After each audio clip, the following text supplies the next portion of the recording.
you go, anywhere you go, you belong. Anywhere you say, anywhere.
What's up, beautiful people? Welcome to the show. Finally came up with a name for it. We're gonna call it Waffle Talk. I'll explain it later when we get graphics and everything done. Also, some individual personal stuff that we gotta get settled. So you saw the topic, the title card for the day, and it's going to be accountability. Am I echoing? Oh no. Shucky ducky. Give me 1 second.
Test. 1, 2, 3. Test. 1, 2, 3. Test. And I got.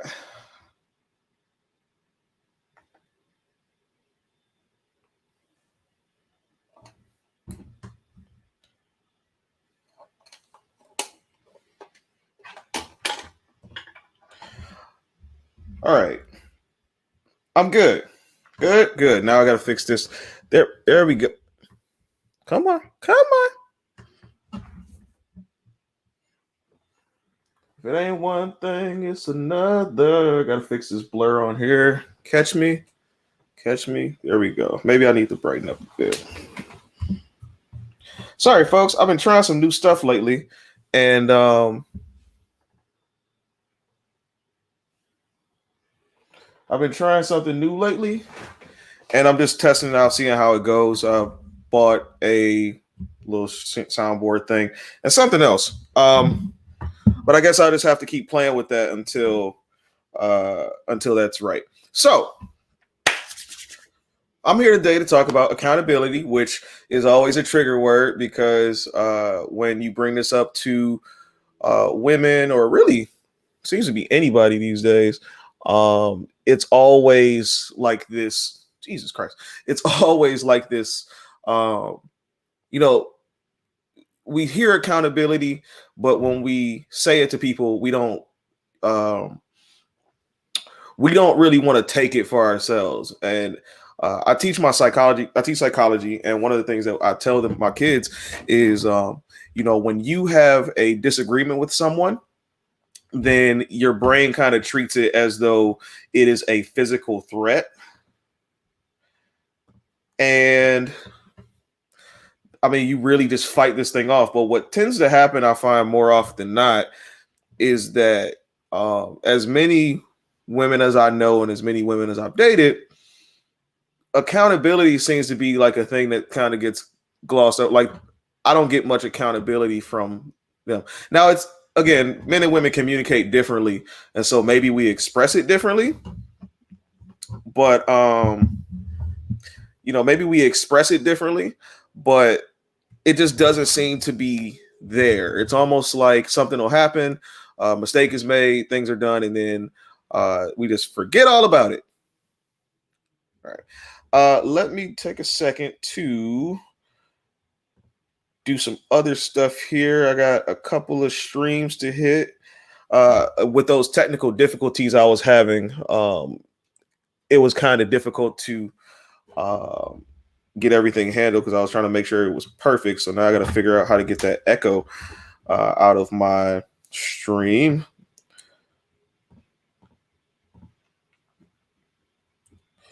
All right, there is the stream code.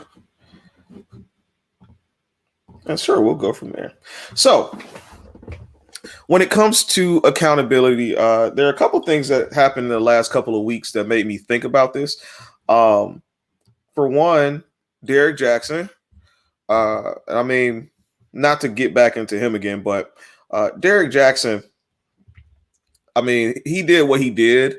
Was he wrong? Yeah, absolutely. Cheated on his wife, lied to a bunch of people, or played like something that he played like he was something that he wasn't. But what I don't hear coming from anybody really is looking at those women who slept with him who knew he was married. I'm not talking about the ones who he told that he was single or divorced or they're going through a divorce. I mean, sometimes the ones that he didn't, some ones he told like straight up, hey, I'm still married. None of those women are taking the task. And I know a lot of times we wouldn't allow our friends or we wouldn't think highly of our friends doing it, but we don't shame people, which tells me that the sanctity of marriage is no longer a thing. Um, it's just, everybody's out for themselves. They don't really care about other people or respecting other people. They just want to do what they want to do, and that's it. And that's wax sauce. You shouldn't be like that. I mean, I respect marriages, and don't get me wrong. I've made my mistakes in dealing with women who were married, and I've also been misled as well. But I was also young and had no clue. Like I just thought some older lady she was older. Some lady was telling me that her and her husband were getting a divorce, and I was cool with that.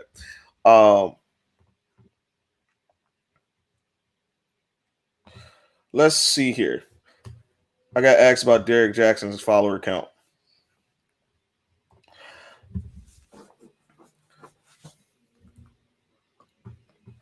Okay. So let me share my screen here. Last time I checked, I think Derek Jackson's follower count was in the 730,000th. Today, his follower count stands at 723,000, slightly down from what it was. The decline is very much slow, of course, as we expect it to when these things run its life cycle. Okay, so I'm going to stop sharing that. We're going to go back to the screen. So, what I'm sipping on is Martell and apple juice, cognac and apple juice. I one time ordered a Hennessy and apple juice, and it was amazing. And so now I drink my cognac with apple juice when I have it, lemonade or Sprite. I don't like the dark taste of Coke, so Hennessy, like a dark liquor and Coke, just it doesn't make sense to me, or it doesn't work well for me. I don't really care for it. So when we talk about accountability, all these things have happened. Oh, I'm sorry. It's Derek Jackson, right? Nobody talks about the women or tells those women, hey, you were wrong for sleeping with a married man. They're just like, he slept with, and then I get told, and I have these conversations on my page, he made a commitment they didn't. If they wouldn't want that to be their husbands, like, so it's crazy.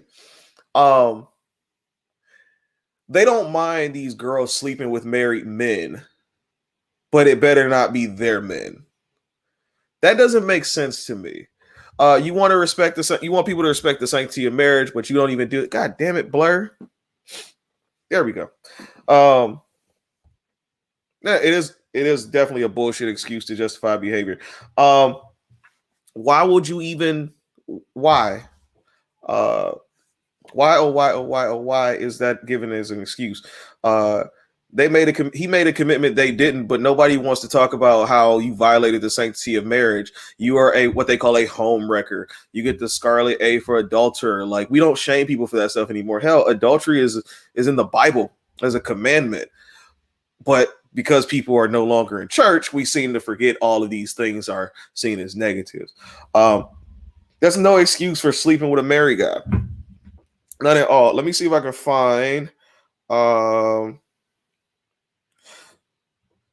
so let's see. Share my screen again. So I'm gonna share my screen here. I don't know if you how well you can see that, but I'll turn it this way. There we go. So I asked a question on Facebook. Did y'all drag the women who slept with Derek Jackson, uh, knowing he was married, or did I miss that too? Because it just seems like nobody cares when the woman is, or when the women in the situation. What happened here? Grr, something didn't happen. Let's see.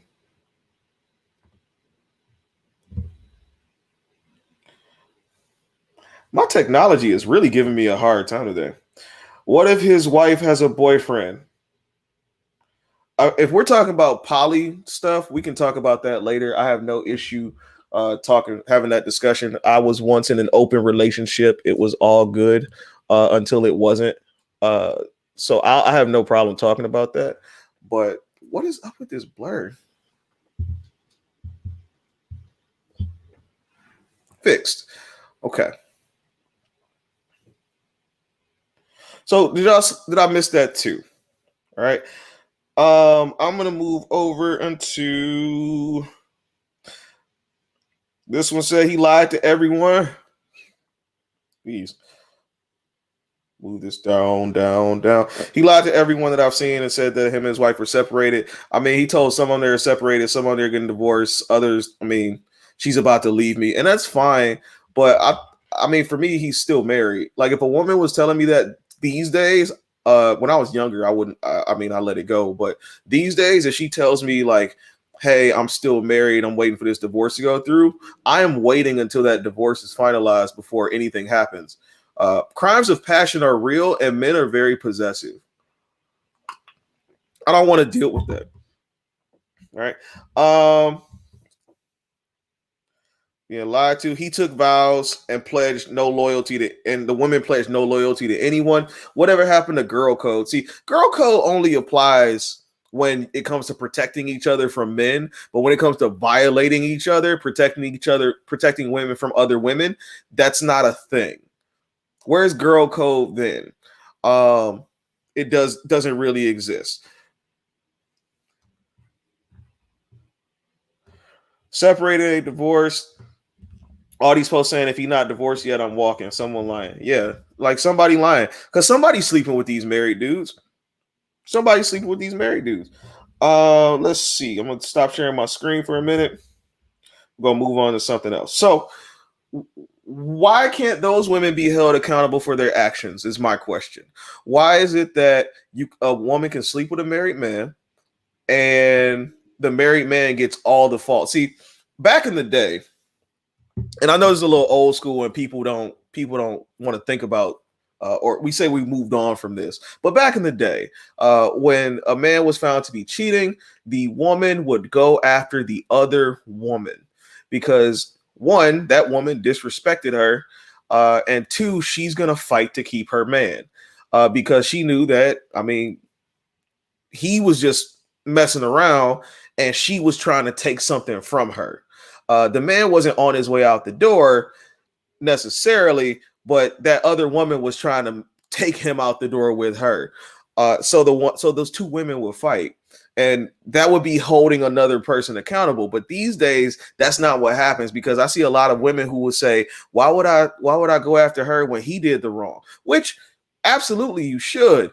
But she deserves some comeuppance too, because all these women around here just having sex with married men for free, and y'all blaming the men and the girls just going around skipping and jumping and say, "Hey, I can do what I want and sleep with a married dude's okay. I don't like she's not gonna pop up at my door. I don't care.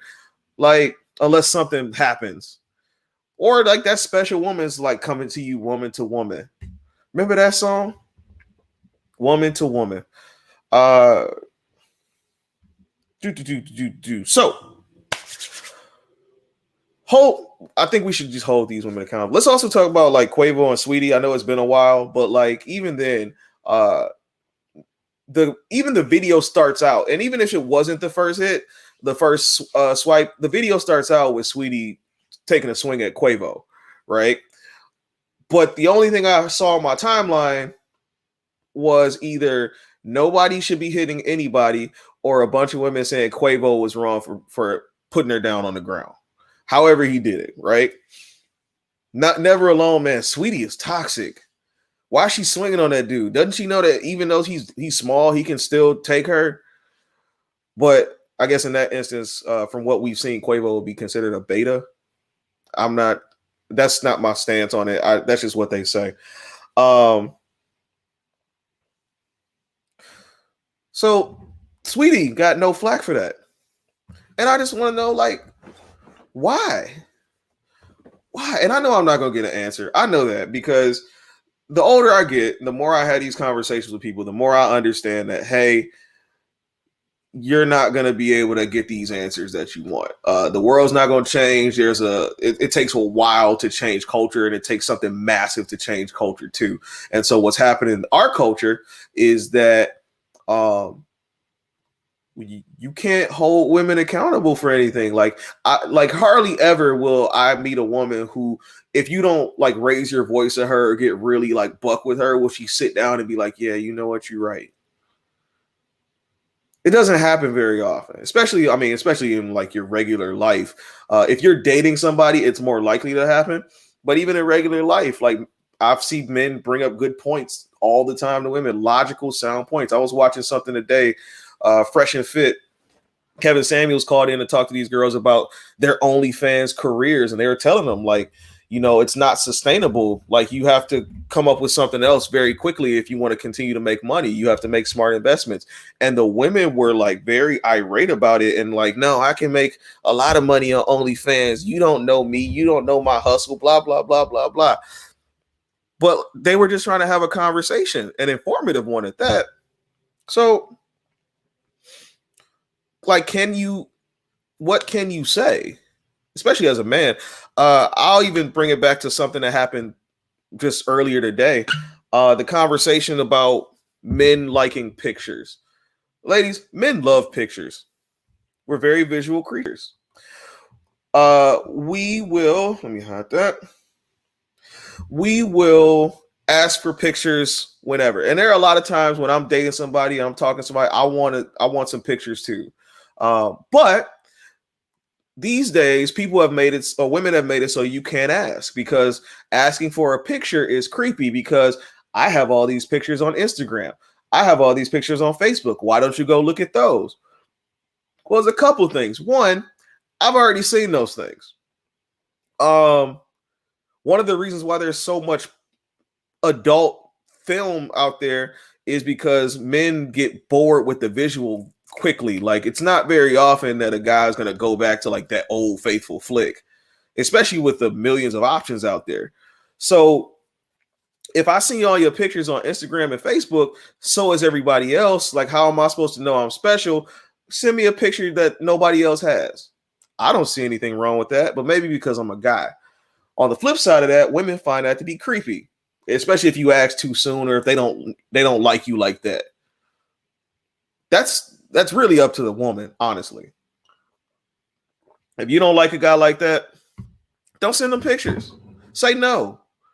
But what I was saying in the group was, if you want a guy to like you back, it probably would be in your best interest to send him a picture randomly. If he asks, it doesn't matter. Send him a picture nobody else has.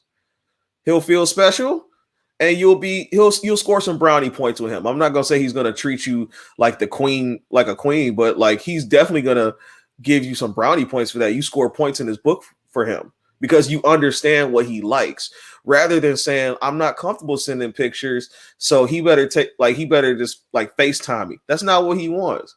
He can FaceTime you, sure, but even if he wants to keep a memento, as Kel said to me earlier. Maybe he wants to have a memento and keep for himself. He can screenshot you when he FaceTimes, but then that might be creepy too. right? Or maybe if he asks you to pose for it, but then women complain about the stress of finding the right pose. I don't know. We got somebody in the chat. What's good, bro? Not much, man. How you? I'm alive, just chilling like usual. Watching my boy watch a movie before I take him home. But yeah, accountability. You gotta love accountability. Oh, for Right. sure.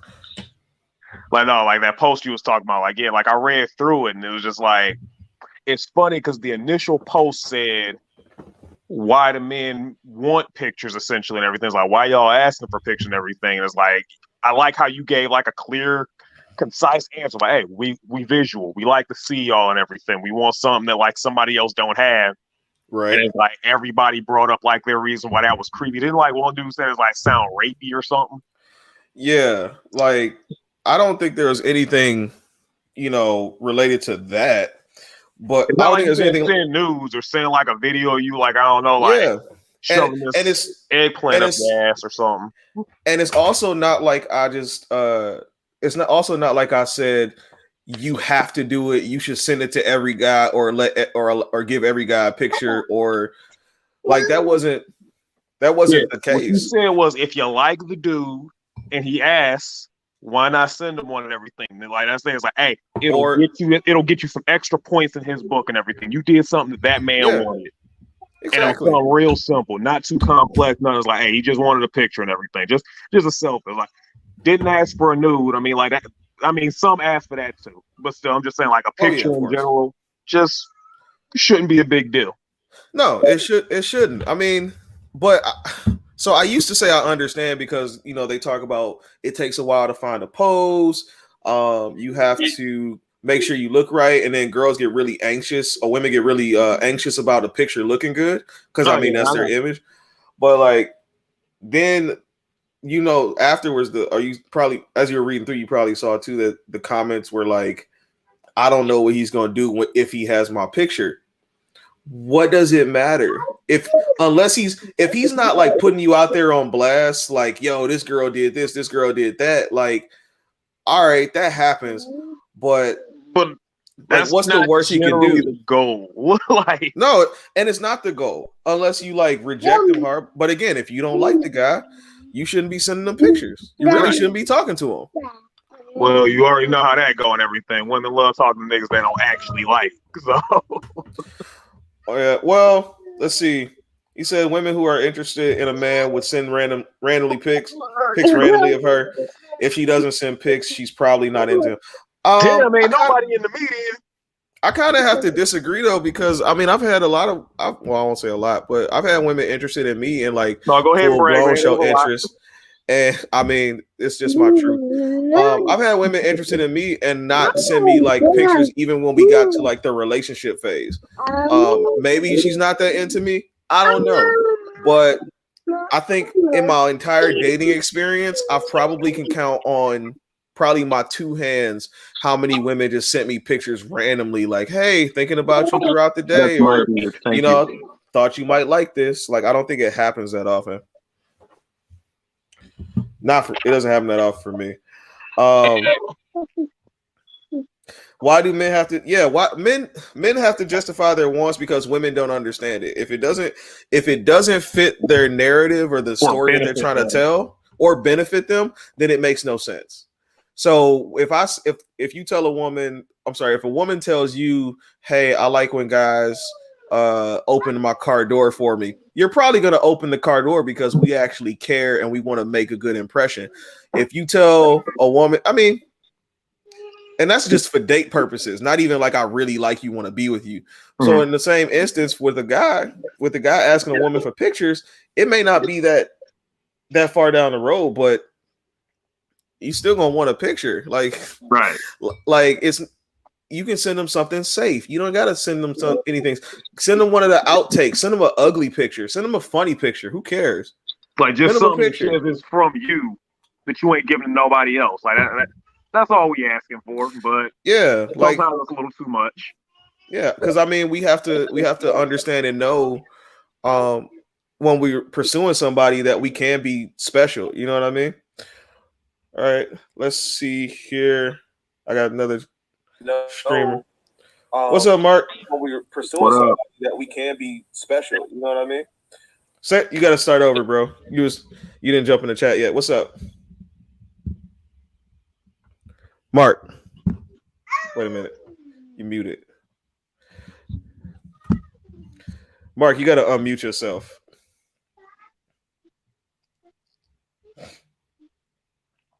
Mark, you got to unmute yourself. There we go. I had to turn. I had to exit out my other browser because otherwise I was going to get an echo. Got you. Appreciate it. So, what were you saying? Oh, me myself? Yeah, I thought you were saying something. Oh no. But I would say something about accountability, like kind of like what you was just already saying about the narrative. If it doesn't fit their narrative, then they are going to shift their logic. Go now, kid. You can say I'm trying to give an example, but everything really just it rises and falls upon attraction, really. So Right. you know what I'm saying? A woman could tell this dude, hey, you know what I'm saying, this is creepy. But if another dude that she's attracted to asks her for pictures or something different, she'll be all in. That's just how it is. You know what I'm saying? And a lot of men just gotta stay in their lane. You know what I'm saying? And that's one thing I will say. As far as sexual market value. Oh yeah. So we see that kind of often too. Where like if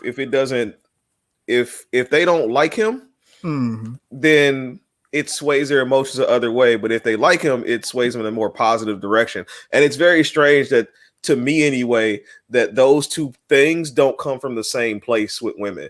Like it's like okay, if I really like you, then it's okay. If I don't like you, then something's wrong with you.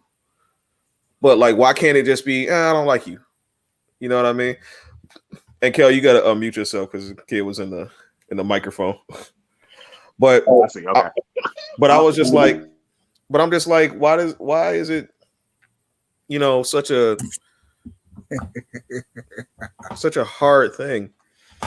Let me see. This was said as a place of male privilege. Do you know how many men tried to talk to me? And the minute I said no, 8.5 times out of 10 turned verbally abusive.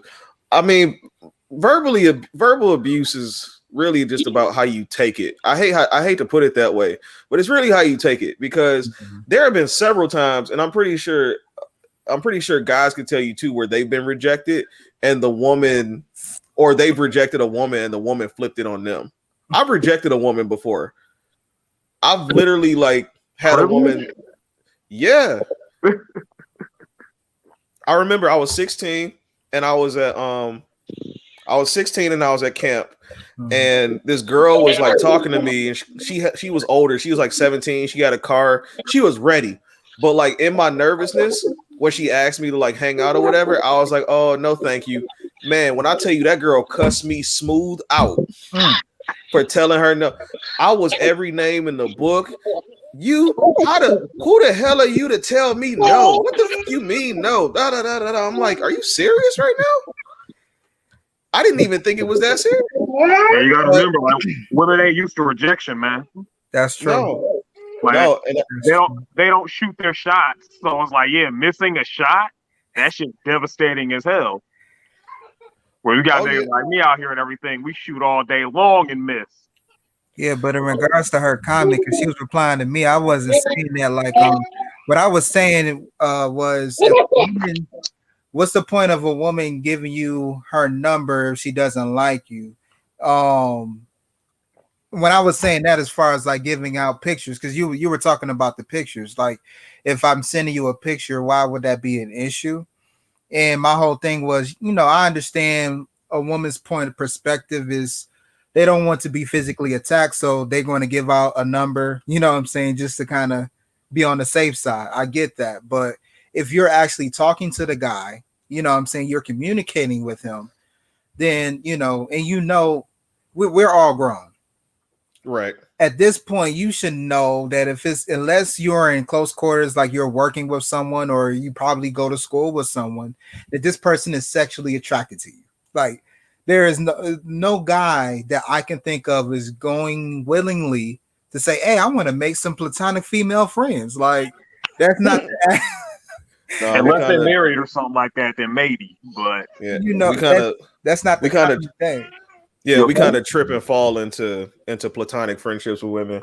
Yeah, and that's because number one, I think that a lot of times we don't state our sexual intention immediately. You know what I'm saying? And that kind of just wastes both of our times. You know what I'm saying? Let that woman know exactly what you want to do. You know what I'm saying? If you want to be in a relationship with her, let her know.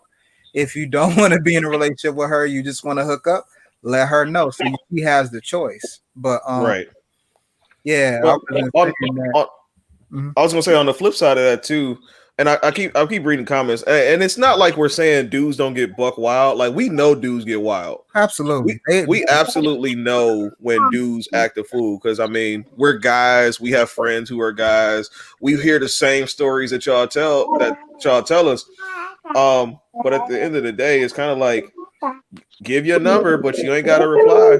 Now, if a dude's trying to like stalk you, creep you, like do all kinds of stuff, that's a whole other thing that we don't know anything about. Like because as a man, I feel like I'm gonna try to take on any threat that comes my way. As a woman, I'm sure she's thinking like I don't think I can take all of this. You know what I mean? Right.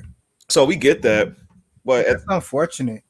it is unfortunate. But I mean, it's kind of it's a story we didn't write. You know what I mean? Like this was God's doing. Yeah. Very much. And which is why we need men. And I think that's my sister-in-law. She did what she was supposed to, as many women are supposed to do. Luckily, she has the resource to call my brother and get her protection. That's where men protecting women is supposed to come from. It's supposed to come from your families and the people who love you, not random dudes on the I'll be street. back on. I'm about to take him home because he bug wild out here and everything. He got shit to say. All right, then. All right. But yeah, like luckily she had that resource to call up. A lot of people always ask about protection and I guess this kind of goes into accountability. Sometimes, seen this happen before, they'll start it themselves and then expect somebody else to clean it up. Yeah, a lot of times. But like you were saying, there are plenty of times where men have that entitlement. You know what I'm saying? And you know what I'm saying? I don't know about you, but I know I felt that way. I never went to the extent of stalking nobody or whatever, but I understand that entitlement mindset. And you had to like rid yourself of that because you're not, this woman doesn't owe you anything. She doesn't owe you a conversation. She doesn't owe you to smile. She doesn't owe you anything. No, And she don't. you have to respect that. So, being a man, if you get rejected, hey, get rejected. You know what I'm saying? That's just a part of life. And what's crazy about that is, to me, is that we are supposed to be used to rejection. We're exactly. Like we get rejected all the time. You know what I mean? So it's to me, it's almost like, why is it a surprise? But I also do know that there are like a huge population of men who don't get any kind of play. And so they probably get to a point of like extreme frustration to where they're, or just, people who are deviants who aren't happy when they don't get their way. But I mean, at the end of the day, we know dudes are creepy, but at the same time, like, understand that, I mean, there are some things that you can do to prevent certain things from happening. But going back to accountability, so yeah, I don't know. It's almost like anytime, like, you've seen my posts probably, like, like I'm used to going back and forth with women on my posts, Legendary. and I could legendary, and I could pretty much tell you, how most of the conversations are gonna go. Mm-hmm. You know what I mean? Every time I talk to about a woman about accountability or trying to understand what a man wants from her or anything else, it always leads in certain directions. So uh, what I decided to come up with was an acronym. These things I used to call them like women's debate tactics, uh, but now I think I just shorten it up and I call it SPICE. It's stubborn, personal, insult, challenge, and exceptions. Wow. Yeah, stubborn, personal, insult, and challenge and exceptions. So basically, what I have noticed is um, just these common themes in discussing things with women. Uh, let's see, spice, SPICE. So the S is stubborn, and stubborn can go two ways. It could either be that she's stubborn or that she'll call you stubborn. Because I've definitely been called stubborn plenty of times in multiple ways. You don't seem to want to listen to anybody else's point, right? Now, have you ever been called stubborn? Absolutely. Absolutely. I've been called stubborn. I've been called selfish, demanding. I've been called all of these things. And usually when you're called stubborn, especially once you get out of the situation, you kind of can see how that other person might have been stubborn. At least that's what I've picked up. Not necessarily from my own situations either, because I've talked to women who have been married or are married, and I talk to women who have been long-term relationships, and they'll all tell me the same thing, like, you know, he's stubborn, he's selfish, blah blah blah. But when I talk to him, it's a lot of I language, a lot of what about me, a lot of, and I'm like, oh, so you're the selfish one, right? You notice that too. Yeah, and it makes me wonder. And it makes me wonder, like, you know, I have to take a step back and say, okay, like, who's really the selfish one here? Because this one lady I know, she's been married to a guy for some years, and I've been married to a guy for some years, and she's been married to a guy for some years. Whoa, and she was accusing him of being verbally abusive, a narcissist, selfish, conceited, yada yada yada. But in my conversations with her, like, I'll bring up, like, you know, hey, this thing happened today in my class, and she'll just start talking about some random stuff. Had nothing to do with what you were talking about. Had nothing to do with what I was talking about. And I'm sitting there like, are you serious right now? Like, so when she tells me, like, he was a narcissist, he was this, he was that, I'm like, oh, you're probably just on another stream of thought. Like, he's probably trying to make sense to you, and you're probably just caught up in your own thinkings, perhaps, and it's taking you down. So go ahead. Yeah, I was just saying, yeah, most likely.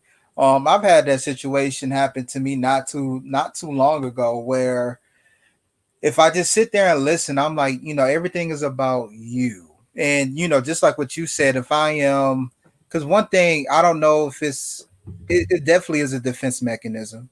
For sure. I just feel like, no, for me, like, I feel like I don't feel comfortable venting or like confiding in women that I'm dealing with, because I feel like a lot of times they'll just throw it up in your face at some point. And it's just like, okay, man, what's the point of me telling you this? You know what I'm saying? Like, you're going to weaponize this information. And it's just like, you know, I have male friends that I can do that with, you know what I'm saying? So I don't need to confide in you with that. And like you said, you know, everything is about me, you know what I'm saying? It's just like, that has nothing to do with what I'm talking about. Yeah, and what's crazy is, like, it's those same people who, like, I want a man to be able to open up and talk to me, but, like, if you don't listen to me, if you don't comprehend what I'm saying, if you don't respond to me or to the words I'm using, then why would I want to talk to you?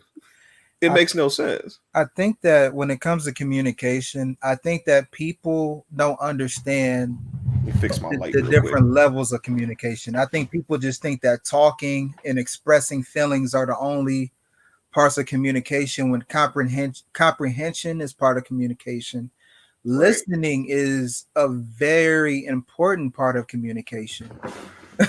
And contextualizing things and asking questions, you know what I'm saying? These things are part of communication. It's not just talking and just spurting out my emotions out to you. It's Right. much more than that. And I think that part gets lost. Yeah, it does get lost, but I mean, it's almost like, well, as far as like when women listening to guys, what I've kind of gathered over the last maybe couple of weeks is that if you start bringing up issues that you have, especially when it comes to like work and whatever, if it has to deal with stability to your woman, she kind of looks at it like, oh, I'm on shaky ground now. Right. It's almost like she loses a little bit of respect for you, even if like she's like, open up to me, talk to me, be honest. Right. It's almost like she still loses a little respect because it's like you're telling her that, you know, what she's accustomed to might change. Mm-hmm. And she ain't about that. Interesting point of view. I'm guilty of this myself, but I've gotten a lot better. It's very toxic. Yes, it's very toxic to use that a man's words and feelings against him. Yeah, it's like I said, the women that they've called me feminine and being vulnerable. I don't know if some women can handle vulnerability. I would agree with that. Too. You know what I'm saying? Because I felt that I just expressed that for sure. Yeah, I mean, I think we've all kind of been through it because I think a lot of one of the things I think a lot of women probably don't understand about guys, especially when it comes to pursuing women, is that all of those things that we've been told before, or that the women still say about how a woman wants to be treated, we've tried it. We've been there. Absolutely. Like I've broken down and expressed myself to a woman, and shortly thereafter, she ended up wanting to move on to something else.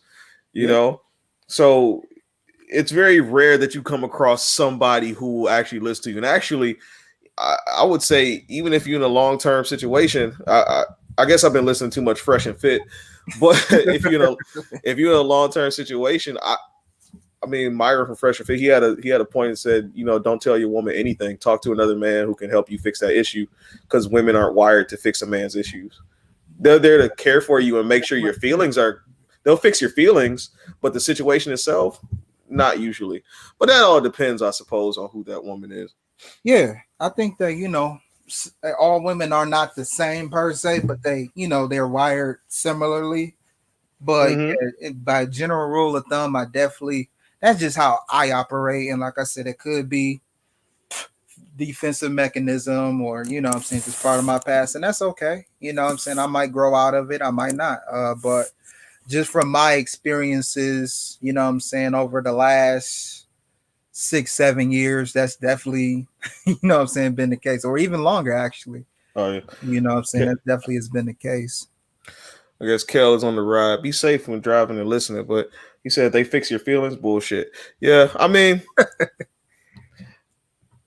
I can honestly say, I don't know if a woman's ever necessarily fixed my feeling. Maybe feel better in some cases, like once I got out. But that's cool.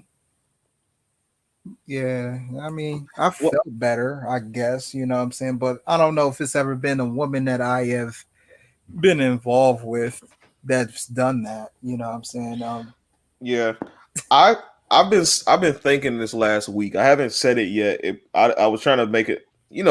I have these thoughts and then I try to like make them in the post. I don't try to be provocative, but like this is just my brain. But I've been saying lately, if you're gonna express yourself to a woman and be vulnerable, you might have to accept that along with that, you probably won't have sex with her. Yeah.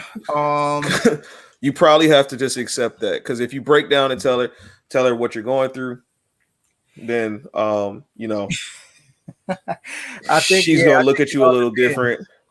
I think it all depends, but I think that's rule of thumb. That's true. Rule of thumb. That's true. Because I think that how do I say this? Like, what I've learned is, especially more specifically over the last 3 years, maybe 3.5 years, is how much attraction plays a part in all of this. As a man, I understood it because we're visual. So I'm like, yeah, you know what I'm saying? Like if I was dating um if I was dating something I was genuinely sexually attracted to, we'll say like a Rihanna or something like that, someone that we can all kind of relate to that's generally sought after. You know, Right. he could get away with a lot more than this regular chick that, you know what I'm saying, I have some attraction to, but I don't have that extra umph. You know what I'm saying? Oh yeah, the pretty girls can get a pretty privilege is a real thing. Beauty Yeah, privilege, because yeah, men can get it too. Men absolutely. can, like the guys who are rich who put women through stuff. They'll put up through a lot more if he got 7 figures in the bank. Depends, you know what I'm saying? So like we could take like a Derek Jackson for example. You know what I'm saying? The reason why he's able to, you know what I'm saying, do everything that he was doing with the women that you were saying is because of his appearance, the way he looks to them. Um, Right. you know what I'm saying? So one thing that I find interesting, and I don't know, like I said, I watched Kevin Samuels a good bit. I know he talks about, you know, high value men, but he never really emphasizes like, you know, the sexual appeal of the man because yes, you know, when you're up there, you have more options. However, I don't think that all of that is strictly predicated on, you know what I'm saying, how much money you make because it's tons of guys that got money and you know what I'm saying they lose their women a lot. You know, I like Well, to think about like the R. Kelly and Mr. Big videos. yeah, I that's real. like to think about that, you know. Well, I think too. One of the things that he talks about is that how um, a lot of times when they do have these guys, they marry these high value men. They're Mhm. not necessarily like romantic in love type relationships. That's They're true. just there for the money, and then like the idea of the rich housewife sleeping with the pool boy. You know, it's a trope as old as porn has been around. Really. Yeah. Um, let's get back to the list. So stubborn. She'll either call you stubborn Mhm. or she's being stubborn herself. It's usually what I figured. It's what I figured out. Mhm. The next one, the P in spice is personal. They'll try to make it personal. If they disagree with your point and they don't have a good point to refute it, Ooh. they will ask you, well, what about you? Is this how it works in your life? Do you know people who do this? Are you this? What about this? And I get this one quite a bit. Well, not quite a bit, not so much anymore. But it's like, do you know people like this? Do you talk to people who are in these situations? And yes, I do. But I also listen to facts, data, and statistics. And I also listen to other people around me. I listen to the stories that are being told. Not necessarily like these horrible stories like you see on social media, but like grown men I've talked to who've had these things happen to them, who are essentially saying the same things I'm saying. Yeah. But they will try to make it personal. Personal attacks, or you just saying like, Well, when I say personal, what I mean is like, if let's just say I'm laughing at the comment. That is true. they will ask if you're gay. Um so when I say personal, what I mean is um that they will try to make it personal. They'll try to make it about you. Um that happened to me the other day. I'm trying to think of what that post was. I asked a question about high value men, right? Mhm. And why women are offended at the idea or the words high value man. And some of the first comments that I got were women who were asking me, "Are you a high value man? Why the fuck do I need to be a high value man in order to ask the fucking question?" Right? Like it makes no sense to me. So Doesn't. So I'm like, I asked one girl, I was like, what is your purpose in asking me that? I just want to know. So blah, blah, blah. You don't have a reason. You want to know because if I'm not a high value man, you want to be able to say, why are you talking about something that you don't qualify for? Yeah, then I'm not validate your qualified. point. Yeah, and I used it in one. Well, I did it in two separate things, but uh in one of the posts, girl asked like, "Why are you talking about something you don't qualify for?" I don't qualify to be president, but I can have an opinion on politics. Like, You I got that mean, personal down pack with that one. Yeah, I get it. yeah, like it's not like don't make it and that's one of the things that they'll use to like deflect and get away from your point, right? And that's what all this is. Stubborn, personal. The I is for insults. Yeah, which They kind will of insult you. intertwines with that. Yeah, Yeah, it kind of intertwines, but I separated it just to get the acronym out. but no, that still makes sense though. Yeah. So insults, like it's not like because girls don't directly insult you, especially they don't directly insult guys unless they're like super irate at you. The insult that I'm talking about is more of like the Implicit. oh, like what Kel said about asking if you gay, right? It won't be are you gay? It'd be like, ooh, you sounding really feminine right now. Oh, if you feel this way, about women, you should just date men. Yes, Like, exactly. who hurt you? Who hurt you? Right. Yes. That kind of stuff. That's the classic one. That's the one that will never die. No. You're assuming that there's one person in my life who hurt me and that caused me to be this way? That's disingenuous. And you're not giving me enough credit as a human being. So yeah. Not whatsoever. So insults, man. Have you ever caught any insults like that? I mean, and not even just in like debates or arguments, just like if a woman was upset with you, like you caught like what are you, a bitch? Like that kind of Well, I could tell you about this one that I've gotten, right? So, lots of people know that I work out. I go to the gym, or what I'm saying, I just work out, period. So, I confided with this young lady and I told her, why I wanted to work out. You know what I'm saying? And I gave her lots of reasons. I feel like a lot of it is conditioning. You know what I'm saying? I'm watching, athletes and, what I'm saying? You're a young boy. You watching superheroes. You want to be, built like them and all of this stuff. You know what I mean? And then along the way, I do say, hey, what I'm saying? I do it for women. But what she did was she focused solely on that specific point. Mm-hmm. And she tried to flip it as if I'm insecure. Like, well, why do you want to why do you work out for women? And basically try to do it like that. And really what it was is, I've had a couple of women do this, not just her. If they are not, like fit, what I'm saying, it's really because they know that as a man, what I'm saying, my options would increase even more the more fit that I am. Oh, for sure. And because they are not willing, they don't really want to put in that work, they would manipulate and say what they can to kind of dissuade me from working out so I can stay the way that I am. Yeah, because they want to keep you, and they figure that if you get yourself together, then it's gonna make you explore your options. Exactly. You know what I mean?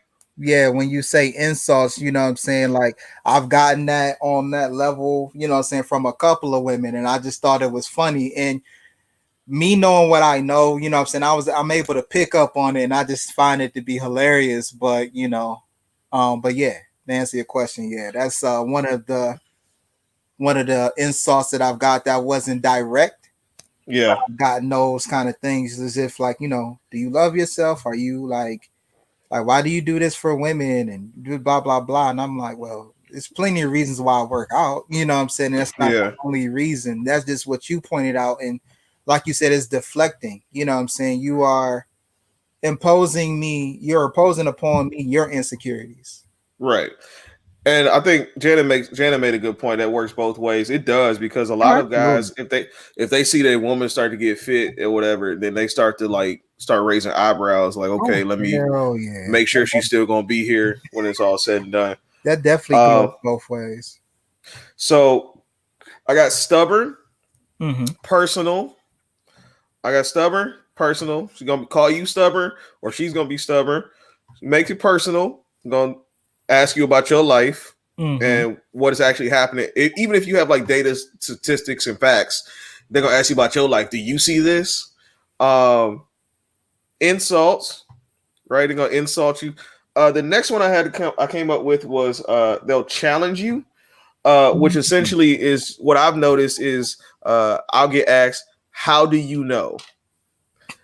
How do you know that's true? Or if you say, "Okay, well, if you want to get married," if I say to a woman, "If you want to get married, then you should probably blah blah blah."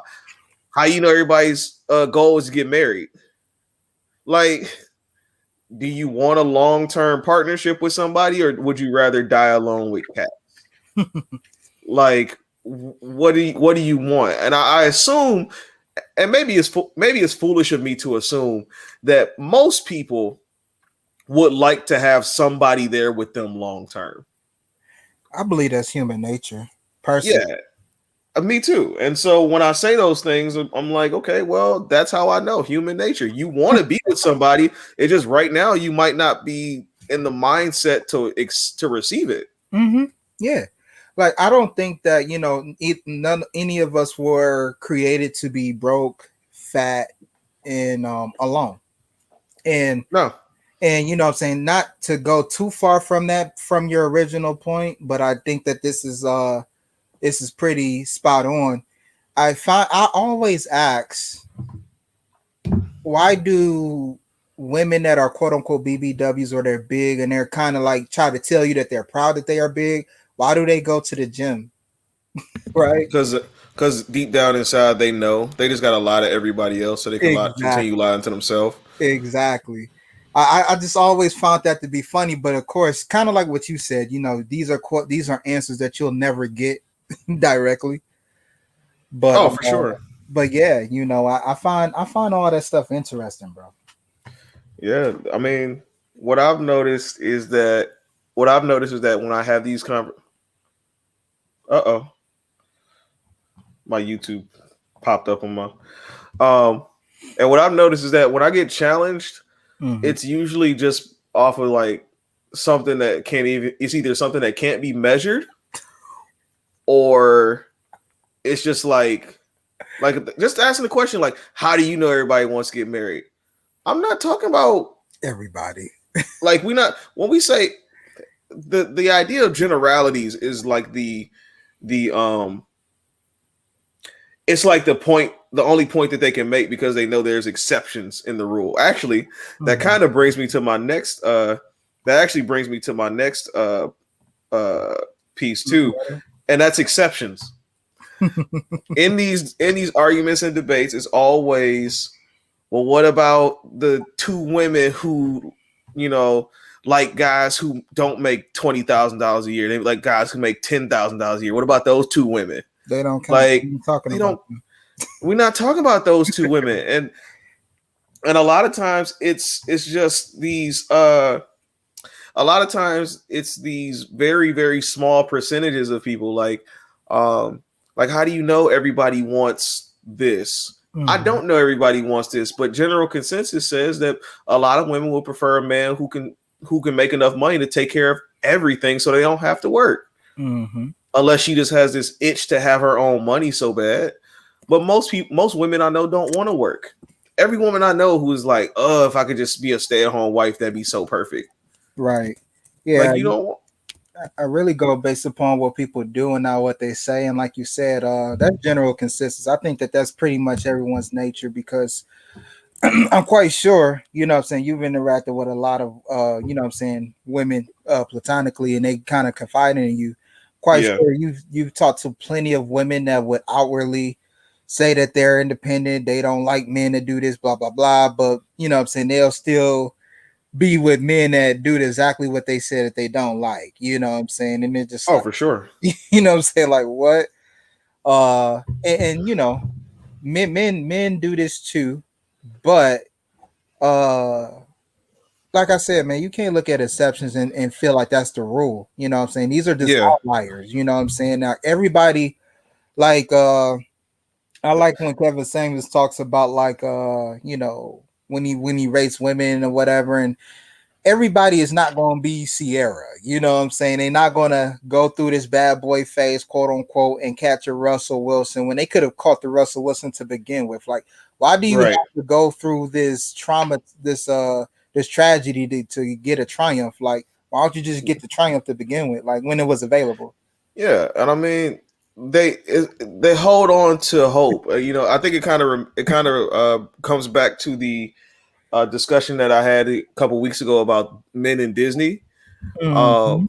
just that I talked about the men in Disney, but on the flip side of that, we always talk about how women have been socialized to think this, that, and the third. But Disney and those other romantic things saying like your Prince Charming is on the way. He's going to give you everything you ever wanted and ever needed.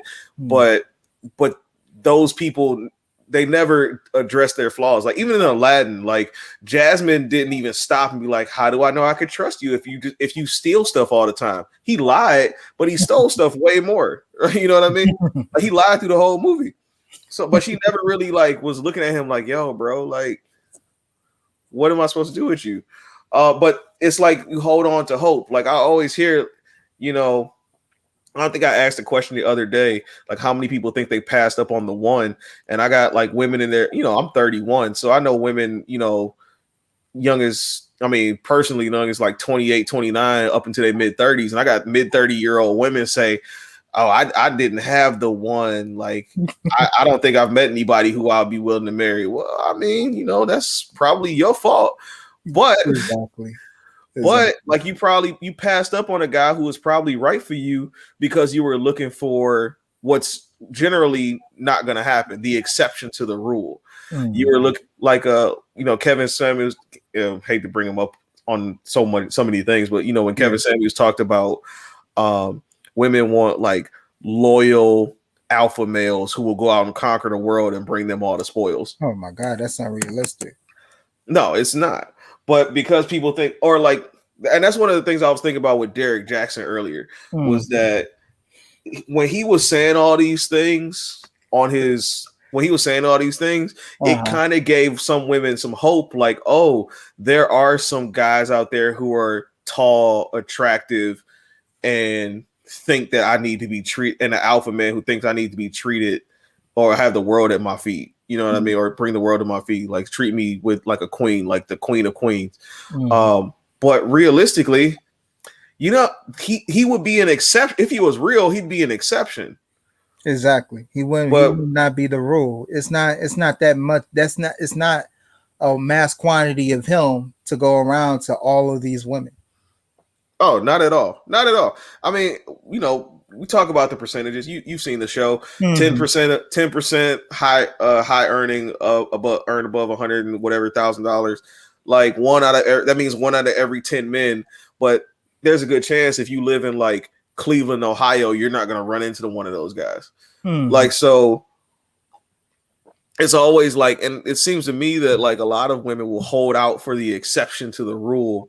And that's really frustrating. Honest, it's frustrating because it doesn't make sense to me.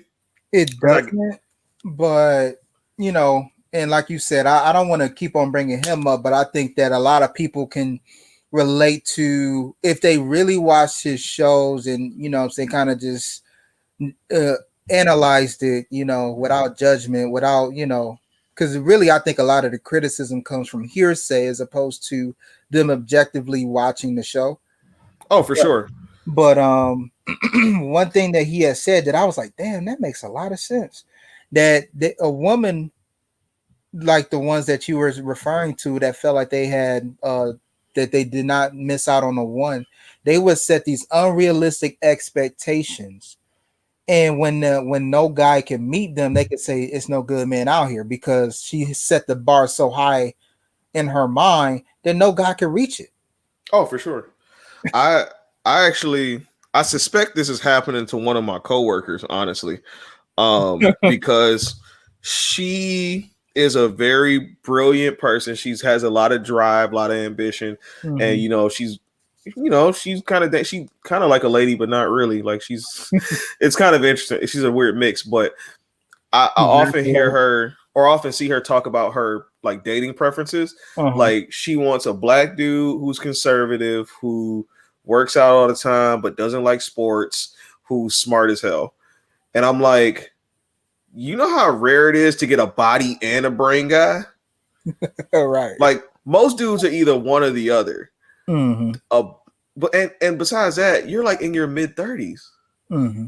Which is, I mean, what's cool. Like you can go out, you can get whatever you want, but you got to be a little realistic here. You probably ran into that guy a long time ago and didn't want nothing to do with him, or you probably never gonna run into that guy. But I think, for me, I think she kind of puts these standards in place that I think are kind of unattainable. Yeah, I mean, That's just- it makes it's really to make yourself feel better. So if you ever miss out on it, you can never say I never had the shot. Right. Let me read this from Melissa real quick. So are you saying that men who are single because women don't think he meets her unrealistic expectations, or could it be that you also have unrealistic expectations from women? See, I don't think men really have unrealistic. I don't know, maybe because I'm not approached by, or maybe because I don't talk to I don't talk to guys too much about what they find in it, but like even when I do, it's never anything I think is unreasonable. Unless you're talking about like I want you to stay at home and cook and clean for the kids, but then that's on him to go get a job to make sure he can pay for everything. No, so I really would like to understand what's unrealistic, because I often hear, honestly, and I'm gonna just be frank, I often hear people who talk about the unrealistic expectations of men are generally not sought after by a lot of men. The irony. And well, yeah, because I mean, of course, you need to have a reason for the rejection.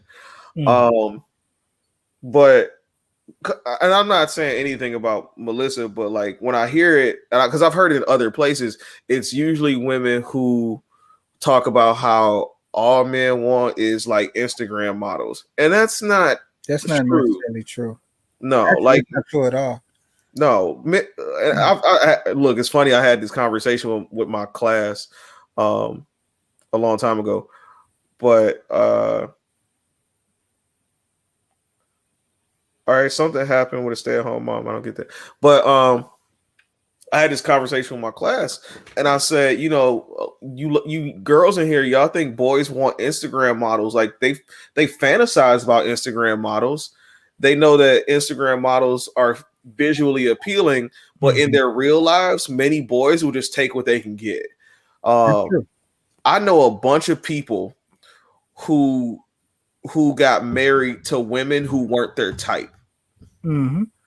That's the norm, actually. Yeah, it's the norm. Like, and I asked my classes today too. I was like, at what age do you remember getting rejected by the first girl you ever tried to talk to? And one kid told me he remembers being rejected by a girl at 8. Right. So at that point, as a man, you learn that when it comes to women, you can't have everything you want. Because you're gonna keep trying and trying and trying and trying and trying, and you're gonna get some rejections, and then it's gonna constantly teach you can't get everything you want. Yeah, I think that when it comes to men, I don't think that like for the reason that you said, I don't think a lot of men have unrealistic expectations when it comes to women. For like what you said, I think that even though outwardly, I don't think that most men would understand that they're average, but I think a lot of men know that they're average, and they could just get an average woman, and that's okay. But, you know what I'm saying? There's a difference between a woman that most men would just say, hey, I want to, be in a relationship with this, or this woman that I just find sexually attractive and I just want to smash. Like those are two different things. And the average man doesn't want to marry the Instagram model. Oh no, they're usually headaches. They're headaches. Women who were raised and treated well because they were pretty are usually headaches. They usually have no substance to them. It's just like, look, I'm pretty, and that's it. Like, and which sounds nice to maybe, as we would probably think, a high value man, but even high value men want somebody with a little bit of a brain. Absolutely. Absolutely. Because I mean, the thing is, when you think about a relationship, you have to balance it out. You have to be vulnerable to a degree. Um, you know what I'm saying? And it's ebbs and flows with it. Because if you're too vulnerable, like you said, the sex stops or you're going to be less sexually appealing. But Hmm. I don't think that personally that it's healthy to withhold a lot of that stuff for a long time in a relationship. Nope. So it's just like you gotta balance it out. But if you're just talking sexual attraction, then you know what I'm saying, it's basically it is what it is. Oh yeah. And What up though? Shout out to the D. it's We all crazy. reuniting. I'm an average woman with not so average height. Women do not have a problem saying that they're average. Actually, you'd be very surprised at how many women will buck at you for calling them average. That's why the Kevin Samuels clip went viral, because they felt like it was wrong for him to address her as being average. Exactly. I mean, besides him cursing at her, which he didn't do, being rude, which is subjective, it's called average at best for a reason. That's the most memorable part. A lot of women don't accept that they're just average. They think average is ugly. Exactly. But they also think that classifying themselves as something less than what they want to be will put them in a position to not get what they want. So it's going to be very hard for you to get a 6-figure dude if you think of yourself as like a 5. You know what I'm saying? So, but I mean, but men in a sense are realistic. Like I tell people all the time, uh, my celebrity crush growing up for a long time was Serena Williams. If I ever met Serena Williams, I know that there is a slim chance in hell that Serena Williams would actually give me some. Right. And I'm okay with that. Right. Because and it's not because Serena Williams is a celebrity, I'll probably never touch her. It's because even if I put myself in that situation, I know that Serena has a lot of things ahead of me or on me that I can't compete with the guys that she knows. And I'm okay with that. And a Right. lot of guys are like that. Like I know I could tell all the time. I'll probably do this one of these days. I need to figure out 6 figures isn't a lot. See, somebody doesn't look at the statistics. 6 figures legally is a lot. There you go. There you go. Legally. 6 figures legally is a lot. But one thing that I always say is like I can pretty much tell how a woman is by her car. Right, I could by what kind of car she drives. I can usually tell what she is and like what she wants from a guy. So for me, if I know a woman who's driving like a Mercedes, I'm probably not somebody she wants to deal with. Right. I drive a Honda Accord. It's 7 years old. Mm-hmm. Like, you know what I mean? So I understand. I don't know, man. I mean, I think it just all depends on what you want, and her response and her emotional mindset, where she's It does. life. All of that stuff is a factor. Oh, it for sure does, because I met a girl who actually a couple months ago I went on a date with a girl who was in she got her law degree, her JD, and she was working in an accounting firm, and she was making it at least high 5s, low 6 figures. But when she showed up to the date, she was driving this like mid 2000s Ford Taurus. It was like beat up. It was red. It was not a cute car. But by the end of the date, like I could kind of tell that she wasn't feeling the vibe. And I had a feeling that it was because I didn't. She told me during the date, like she put on the Bumble profile, she had chosen prefers graduate degree or higher.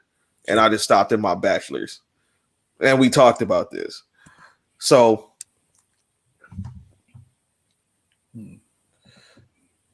$100,000 and $999 are not the same, but both are 6 figures. Absolutely. But $100,000 is still a lot of money. When only 10% of the country is making that much money, it's a lot of money. Yeah, exactly.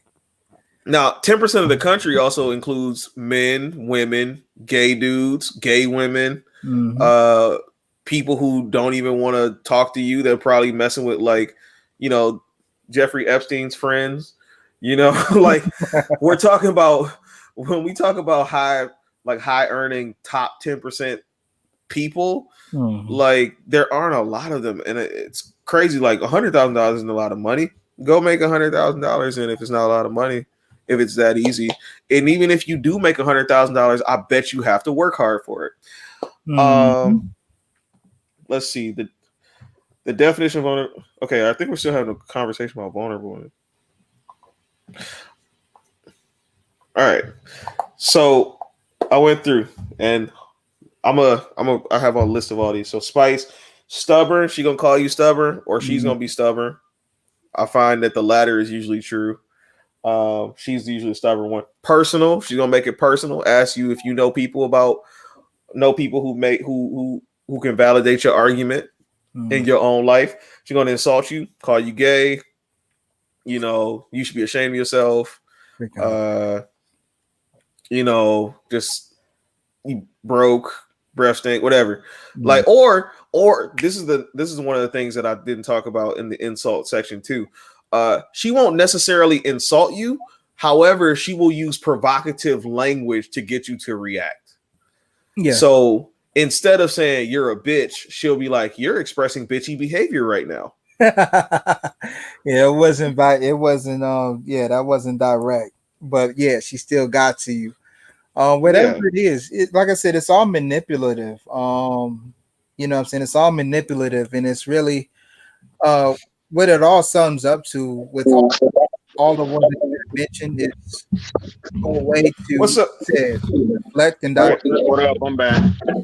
What's up, Kel? Divert from topic, and then feel like kind of get your. Hold on, Kel, you got some feedback going on. You got some feedback on it. What were you saying? Am I good? Oh, my bad. Go ahead, Mark. Oh no, I was just saying, all of them, all of the letters, pretty much is a way to manipulate and diverge from, divert you from your logic and kind of just get you off base. You just got to keep your what they say, keep your frame. Oh yeah, keep your frame, absolutely. Because.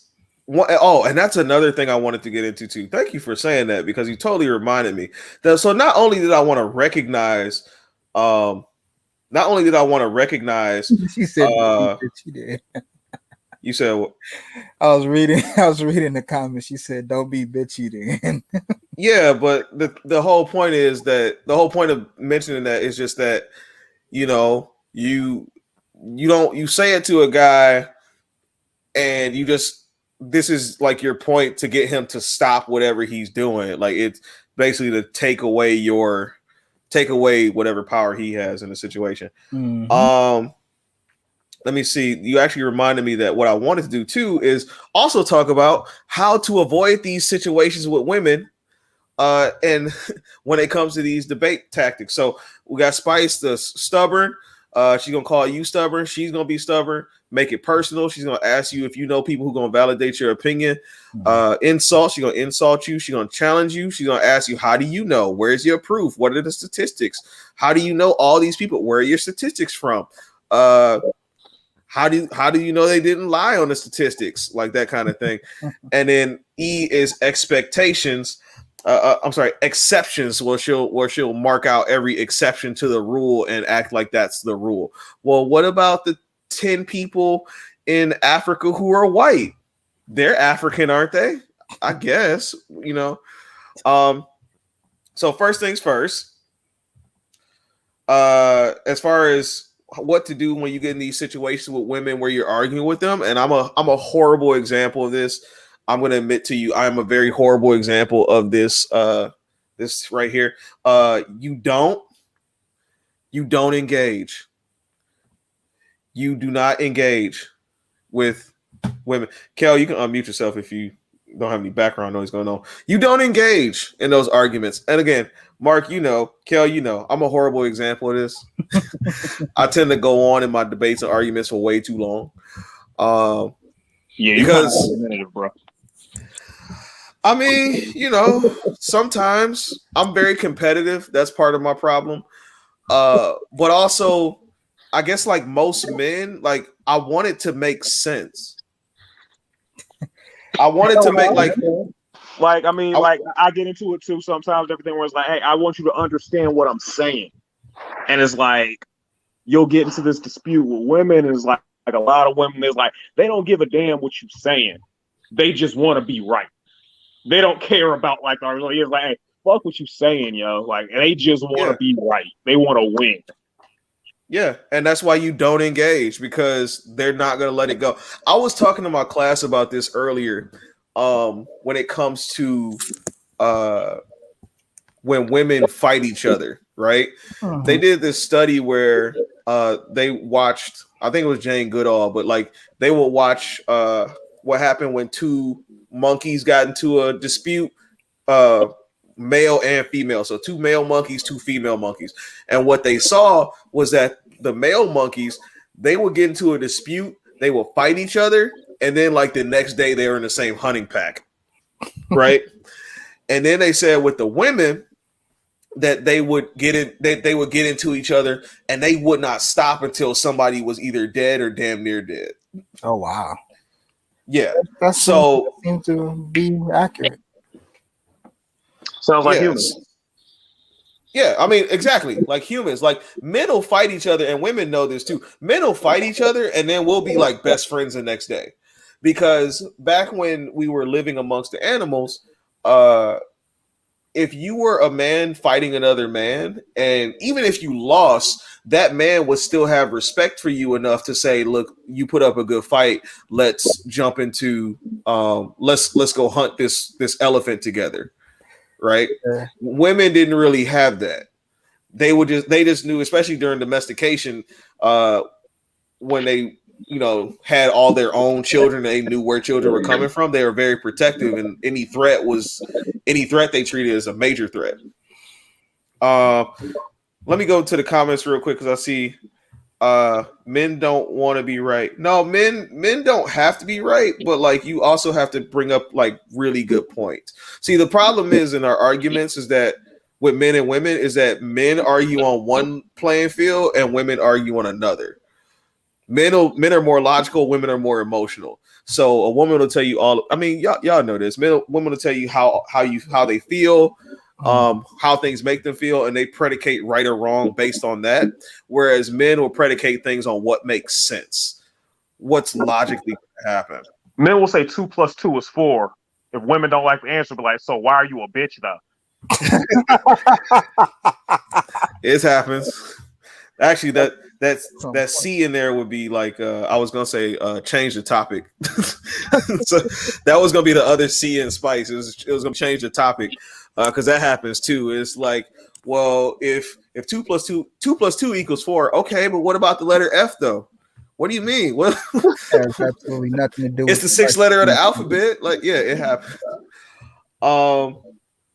And no, women do fight to the death. Have y'all ever seen two girls fight? Yes. That should be sloppy, but somebody be hurt. Oh yeah, and when you try to pull them girls away, they don't stop. Like if you pull two dudes away from a fight, like they'll stop swinging and they'll like get huffy and puffy, but then they'll like kind of calm down and like walk away. Because women, we understand the concept that we are actually hurting each other, and we don't want to hit no more shit. Oh yeah, that's why dudes don't kick each other in the balls. No, fuck that, I do. Okay, I ain't mad at it, bro. But I think martial arts and I do that shit. Like fuck that ball shot. Hey, whatever's most effective. But like, if you ever watch two girls fight each other, like they will like pull the two girls away from each other, and then they'll still be swinging for like the next like 5 minutes. They like determined to get their lick in. That's that emotion, bro. Oh, it's deep. It runs deep. Yeah. I'm good. You drag them away and everything. They rush over and try and hit one more time. Yeah. So the next way that I say you can get a woman to, well, when dealing with women, if you decide to engage anyway, facts, no feelings. Be straight factual. Don't Don't tell people don't talk about how you feel. Just stick to straight facts and what's real, because those are the only things that are not gonna make you feel crazy. Kel, you got some feedback going on. I don't know. I was silent. No. Hold on, let me see. It's so weird. I'm There we go. of the don't engage method. You I still just got don't feedback? Yeah, I got you a little bit. Yeah, you said stick with don't engage. Yeah, I mean it makes my life much more simpler that way.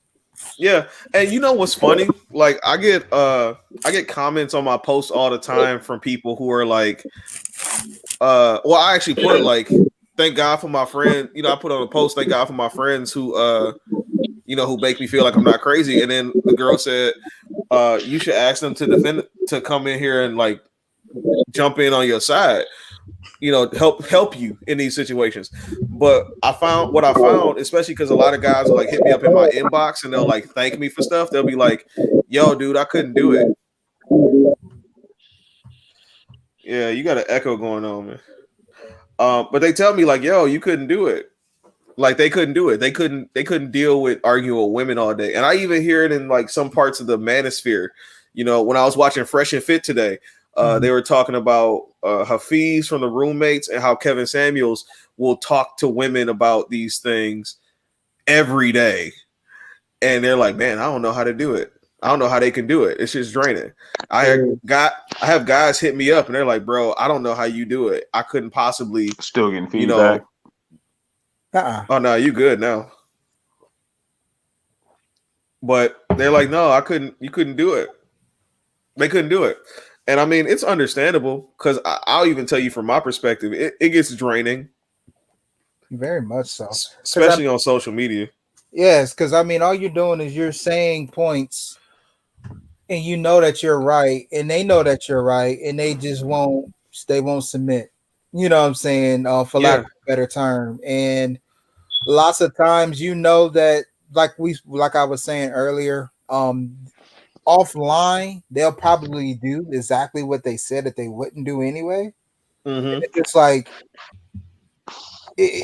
I don't know, man. That gets irksome. You know what I mean?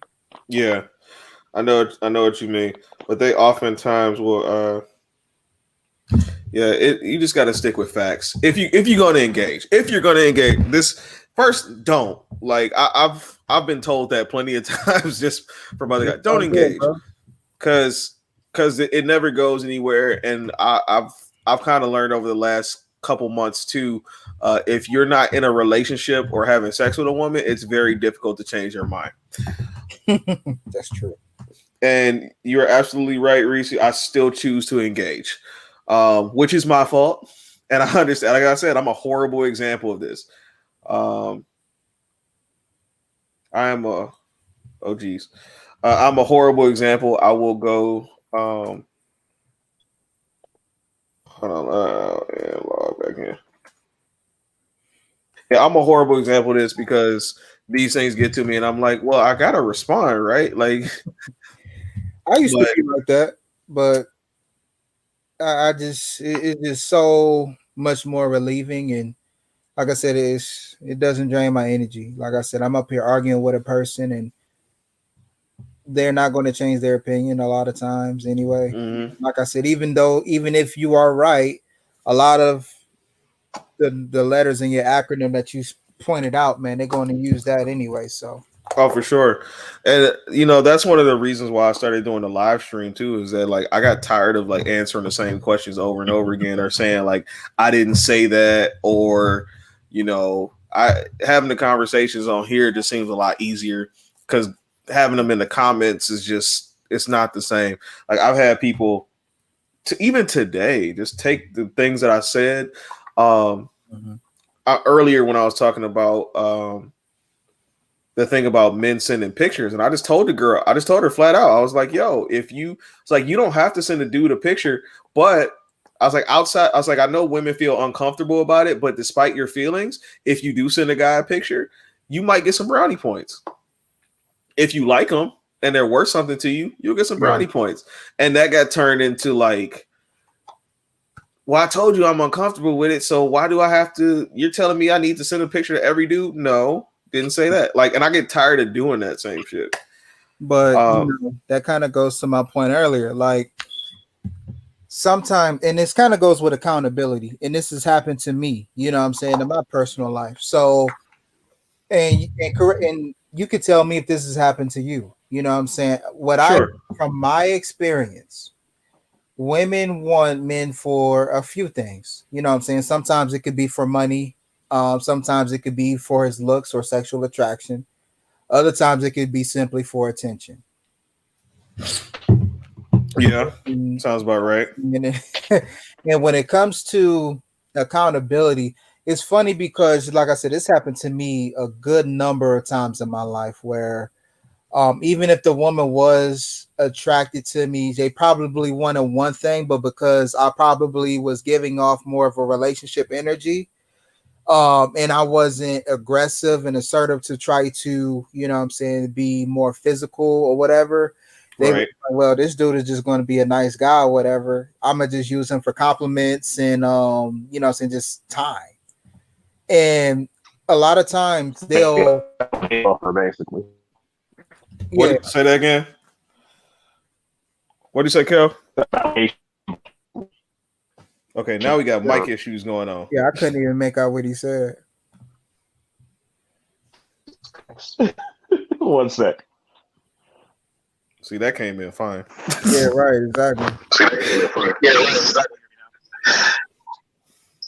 you hear me now?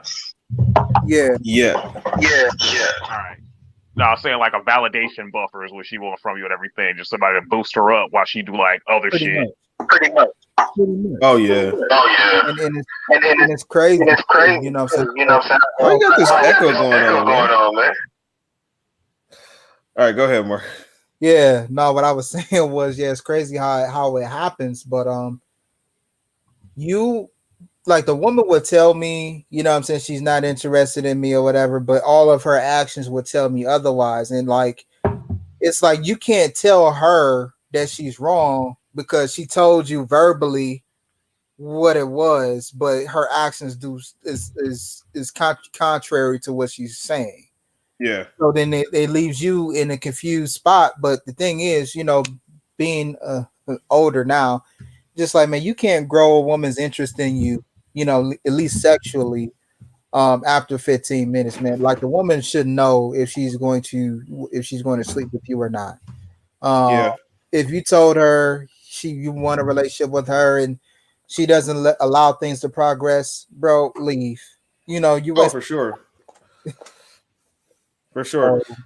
stuff. But you know, it kind of went all with the accountability. When you said when I seen the title, I thought about that immediately. You know what I'm saying? Oh, Stuff yeah. I've been through the last few years of my life. But Oh yeah. I mean, it's a learning curve we all got to reach. oh, Brandon said if that is a thing, I'm assuming the validation. If that's all that she wants from you, it's probably all you have to offer. I'm gonna buck that a little bit and just I'm gonna say if all a woman wants from me is a dinner date, is that all I have to offer? Because I know plenty of guys. I've heard of plenty of guys. I've probably had this happen to me a few times where girls went out on dates just simply for the dinner.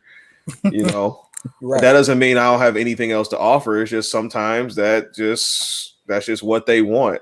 Yeah, for that particular woman, yes. Yeah. Ladies like men who are assertive, as Kevin Samuels would say, the CIAA confident, intelligent, assertive men out there. Mm-hmm. Maybe all you have to offer her. No, I got a lot more to offer. It's a matter of what she wants. Because a woman essentially is going to get what she wants out the situation. It's really not up to me. It's really up to me to play the game and figure out the code.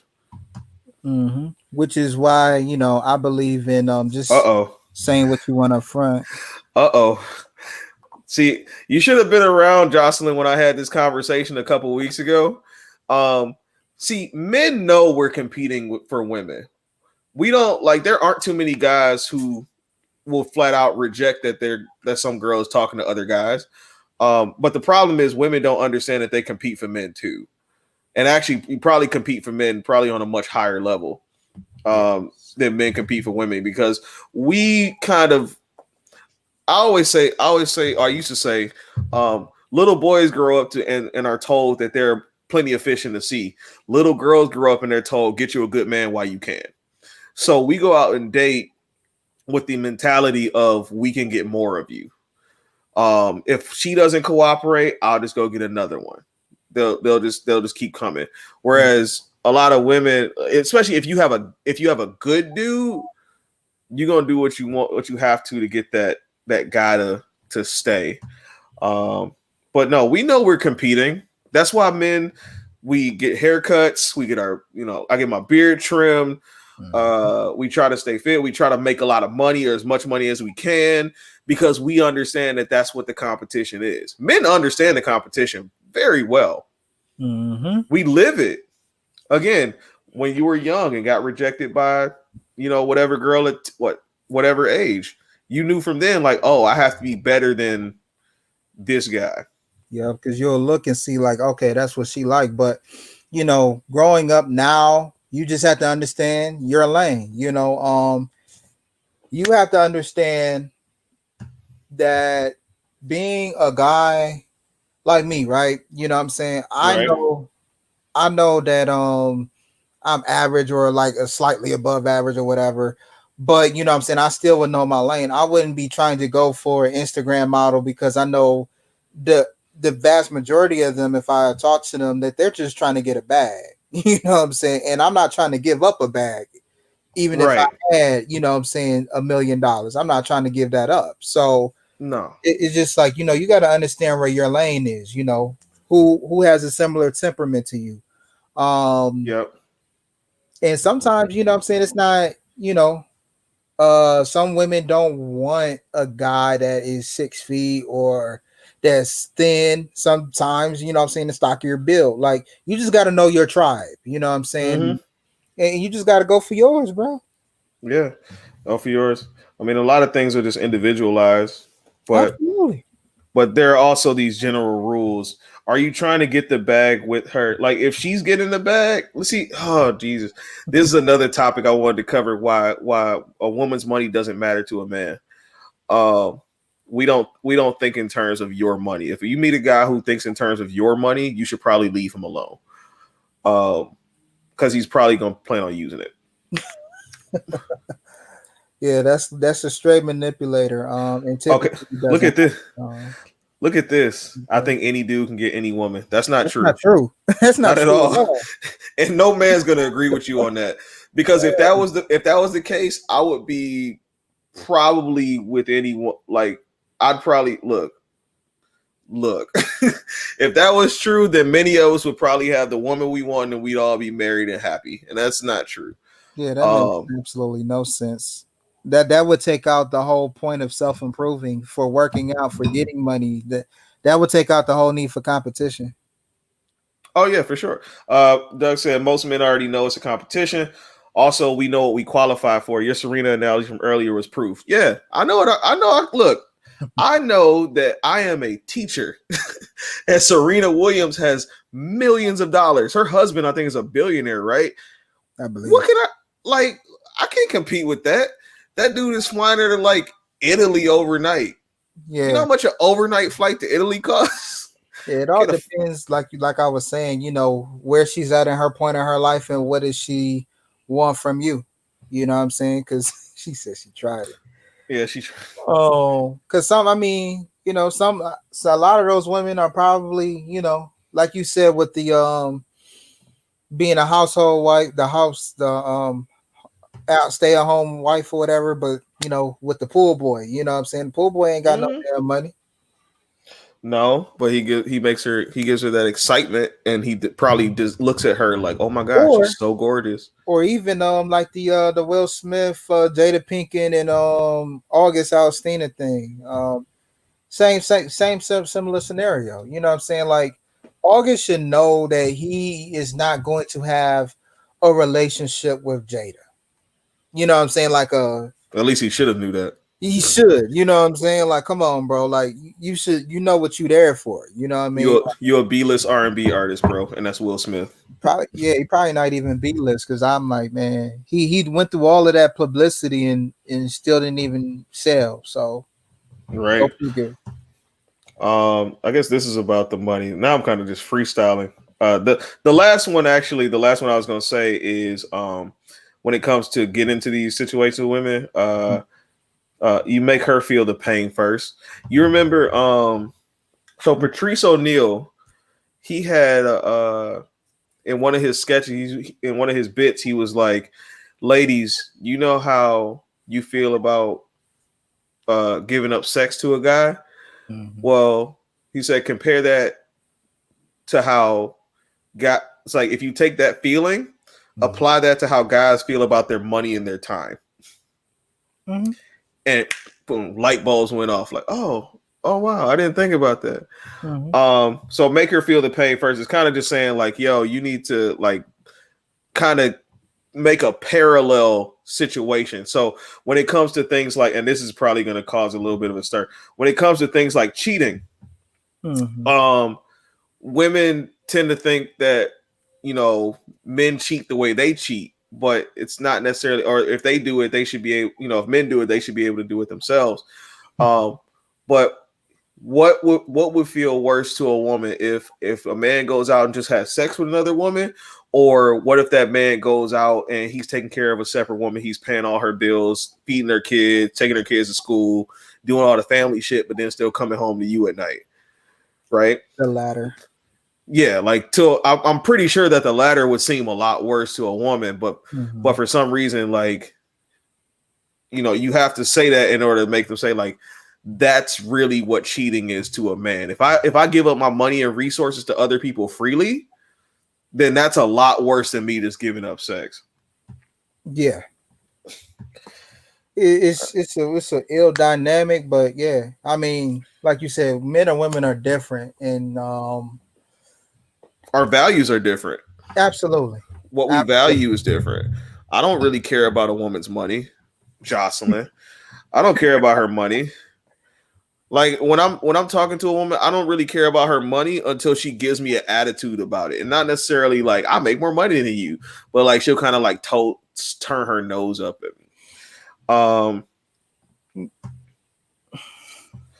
I think Uh, make that connection with someone else. what is that pertaining to, though? I have no clue.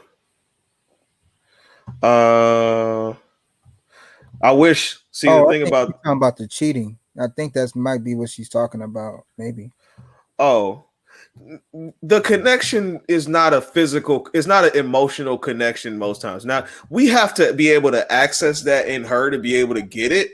But for us, we're just kind of having sex. Like it's like Kevin Samuels had, you know, his analogy lately has been when your husband, like you can have all the sex with him all you want. How often does he jerk off? Like he still goes and uses his hand, right? I Um, honestly think that, and I know you. I think we've had this conversation before. I think women. I think that's kind of the same too, to a degree with women. It's just a little bit it's a little bit polar opposite, but women still detach emotion from sex. Like it was a post. I've been in Facebook jail like damn near all this year, so I know I've been posting on Facebook, right? But I've seen this thing, and I already knew it, but it validated my point. It's and I'm paraphrasing, but it basically said that I love my boyfriend, um but I don't want him to look at me as a slut. So we don't have a lot of sex. But this guy, I don't have an emotional attachment to him, and I don't mind him looking at me as a slut, and we have all the sex or something like that. So I'm like, that's pretty ill. You know what I'm saying? Like you can literally be that's with, crazy. and you know what I'm saying, tell him that you love him and really mean it, but you'll go and have like the nastiest sex with this dude that you don't, you know. And it Yeah. kind of goes with what you said about if you are vulnerable, the sex stops. Mm-hmm. So Yeah, it's the cognitive dissonance in it all. Because you think about it too. Like I remember, I used to listen to Beige Phillip, Dante Nero, and he talked about how he was dating this one girl who was I think she was a prostitute, like like an escort or something, and she was only comfortable with having sex with him through the back door because her vagina was her money hole. And she was like, I associate that with work, but the beehole is a little bit more intimate. You know what I'm saying? But in the guy's mind, it's like, what? like it's still your vagina. Like, what do you mean? I mean, I remember a porn star saying that like they only did it that way, right? And they didn't have any vaginal penetration. And I guess in their mind, you know what I'm saying, that they were still a virgin, I guess. Yeah, Or that happens. yeah. And I'm like, hey, you know what I'm saying, that's cool, but the average guy ain't gonna look at it like that. Where did this conversation went in a few places, but Yeah, it did. because as we're talking about what was that last one? Don't do do do do. Oh yeah, Don't don't engage. don't engage. Facts, no feelings. Oh, and then make her feel the pain. Then I got into that analogy. Yeah. But I guess to go back to the point because I forgot where we were. Yeah, you gotta put it in terms to where she can be able to feel it first, and then equate it to whatever pain you might be feeling, because that's really the only way that it's going to. God damn it, camera! Blurry. Swear, I've been trying new stuff the whole time, and it's just been a hassle trying to get it all done. But yeah, like facts, no feelings, and facts, no feelings. Don't engage at all. I'm working on that one. Yeah. It's a little difficult. It'll save you so much emotional, you know what I'm saying, sanity, bro. Like I just don't. Oh, for sure. Well, actually, I guess when we talk about not being vulnerable, I guess this is a bit of a vulnerable moment. Like just the intensity of the conversations of the last month, and then part of like the live stream stress on top of like other life shit. Like last week was really rough for me. Like I remember I was like hella anxious until I did something that was very uncharacteristic of me. And I actually unfriended somebody for something they said, and I don't do remember that. seeing that status. Yeah, I don't do that. That's not anything that's not really in my character. I always tell people, like, if you don't like what I say, go ahead and unfriend me, but they don't. And then I usually don't unfriend people for the things that they say, but in that moment I was so like wound up, and the stress of the last month or so just built it all up, and it just broke in me just unfriending and making a status that wasn't even characteristic of me. Yeah. Like I don't make statuses about my emotions and like how I feel about certain things, and talking bad about people or whatever. Like that's not me. But at that point I kind of knew like, okay, I need to like back up and like do some soul searching here. So that's actually I didn't talk about this earlier, but the reason I didn't do the stream last week because I was just like, I can't do this right now. My head wasn't there. But no, it would save a lot of stress if I stopped arguing with people. I mean, it's a knowing and doing gap, man. We know a lot of stuff, man, but actually doing it and practicing it, that wisdom, applying it, it's a different story. But yeah, and that's so crazy that's part of the reason why like guys don't really care about what Derek Jackson did in the sense of like him cheating on his wife. It's the fact that he did it, propagated himself as being like better than thou, talked about guys who did the same things, and then he popped up being the same person. Yeah, being a hypocrite is what got him, not necessarily what he did. You want to know what was said? B. The post was about how. Well, the original post was about how this is what the girl posted. She basically said if guys could marry 14 and 15-year-olds, they would. And I chimed in with a comment about how my What? that's what she said. I chimed in with a comment saying my great grandparents were 23 and 15 when they met, but that was in 1936. Right. I mean, when they got married. So that was in 1936 as well. Yeah, I mean, and it was pretty common back then, especially in the Black community. But she then proceeded to say, "Well, your great grandfather was a pedophile, and so are many other men. And she said, so were many other men in that area." And I was in that era, and I was just like, that's when I kind of like snapped. Like I was already kind of tense, but I was like, "Yo, what the fuck is wrong with you? Like you just labeled a whole generation of men as pedophiles for something that was completely normal at the time. Not to mention, life expectancy was 20 years shorter than what it is now. So if you do proportions of an 18-year-old now would be like a 13-year-old back then. So the way they looked at life a lot differently because life was a lot shorter. And I just lost my shit and it was just like, are you serious? Like I was really triggered and I end up unfriending her. And I look back at it and I'm like, man, why did I do that? Like that's not in my character. But I was actually like super duper tense and like that was just a breaking point for me. No, I empathize with that because I was on Twitter. And someone and I said the exact same thing, and someone said that because they were talking about Marvin Gaye and said that he impregnated his niece. I think she was 16 or 17, one of the two. And I'm like, so what y'all gonna do? Y'all gonna cancel Marvin Gaye? He been dead for like 30 years, bro. Like, what's your point? Yeah. You know what I'm saying? And I was just saying that, you know, I can't justify him impregnating his niece because I don't know the whole story. I don't know if she was just like a surrogate or how any of that works. But that was a common thing at that time. And I was like, heck, my grandmother was 15 when she was married and had my auntie. And just like what you said, someone that I don't even know came to me, you know, said that well, he's not my grandfather, but that's my auntie's father, was a rapist. And I'm not a pedophile. I'm like, what? I'm like, watch your effing mouth. Like, what are you talking about? Yeah, exactly. And I think what was the craziest part to me is that, well, not craziest, but like I guess where I hit so hard is because I actually grew up with my great grandparents. Like I knew them, right? Like they were in my life until 10 and 19.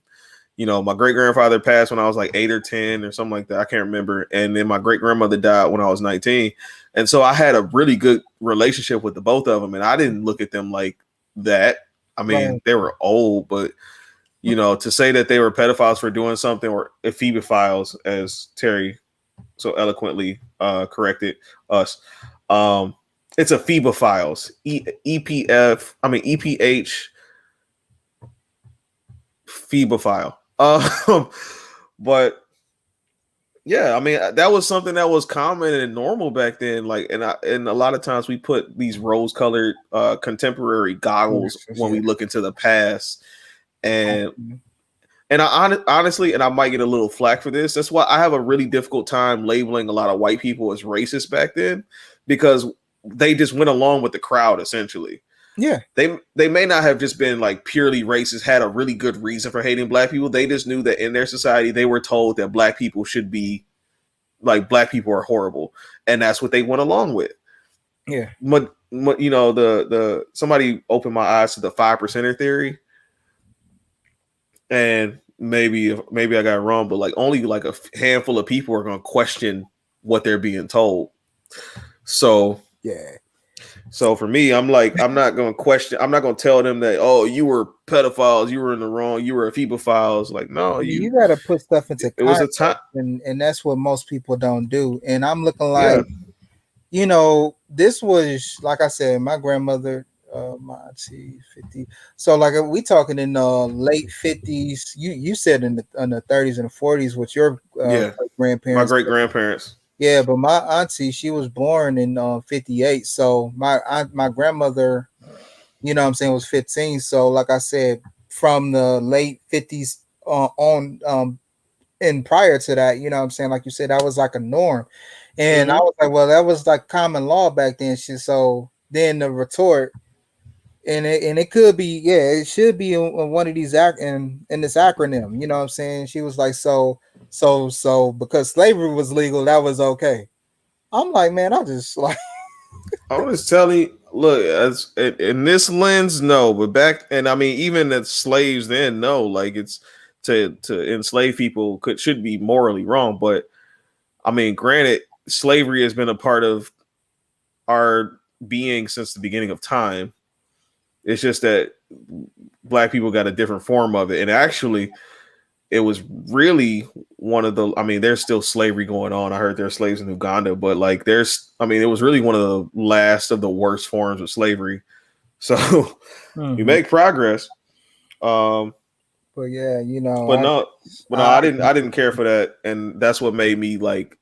That was like the breaking point because I mean, even doing this, and I understand now why a lot of people don't. Like, I've had people who were friends of mine who would actually not call me, but like they'll text me and be like, "Yo, I can't fuck with you no more," or people just like announcing that they're gonna like unfollow me or not be my friend on Facebook anymore. Like, I've had that happen, and so seems odd.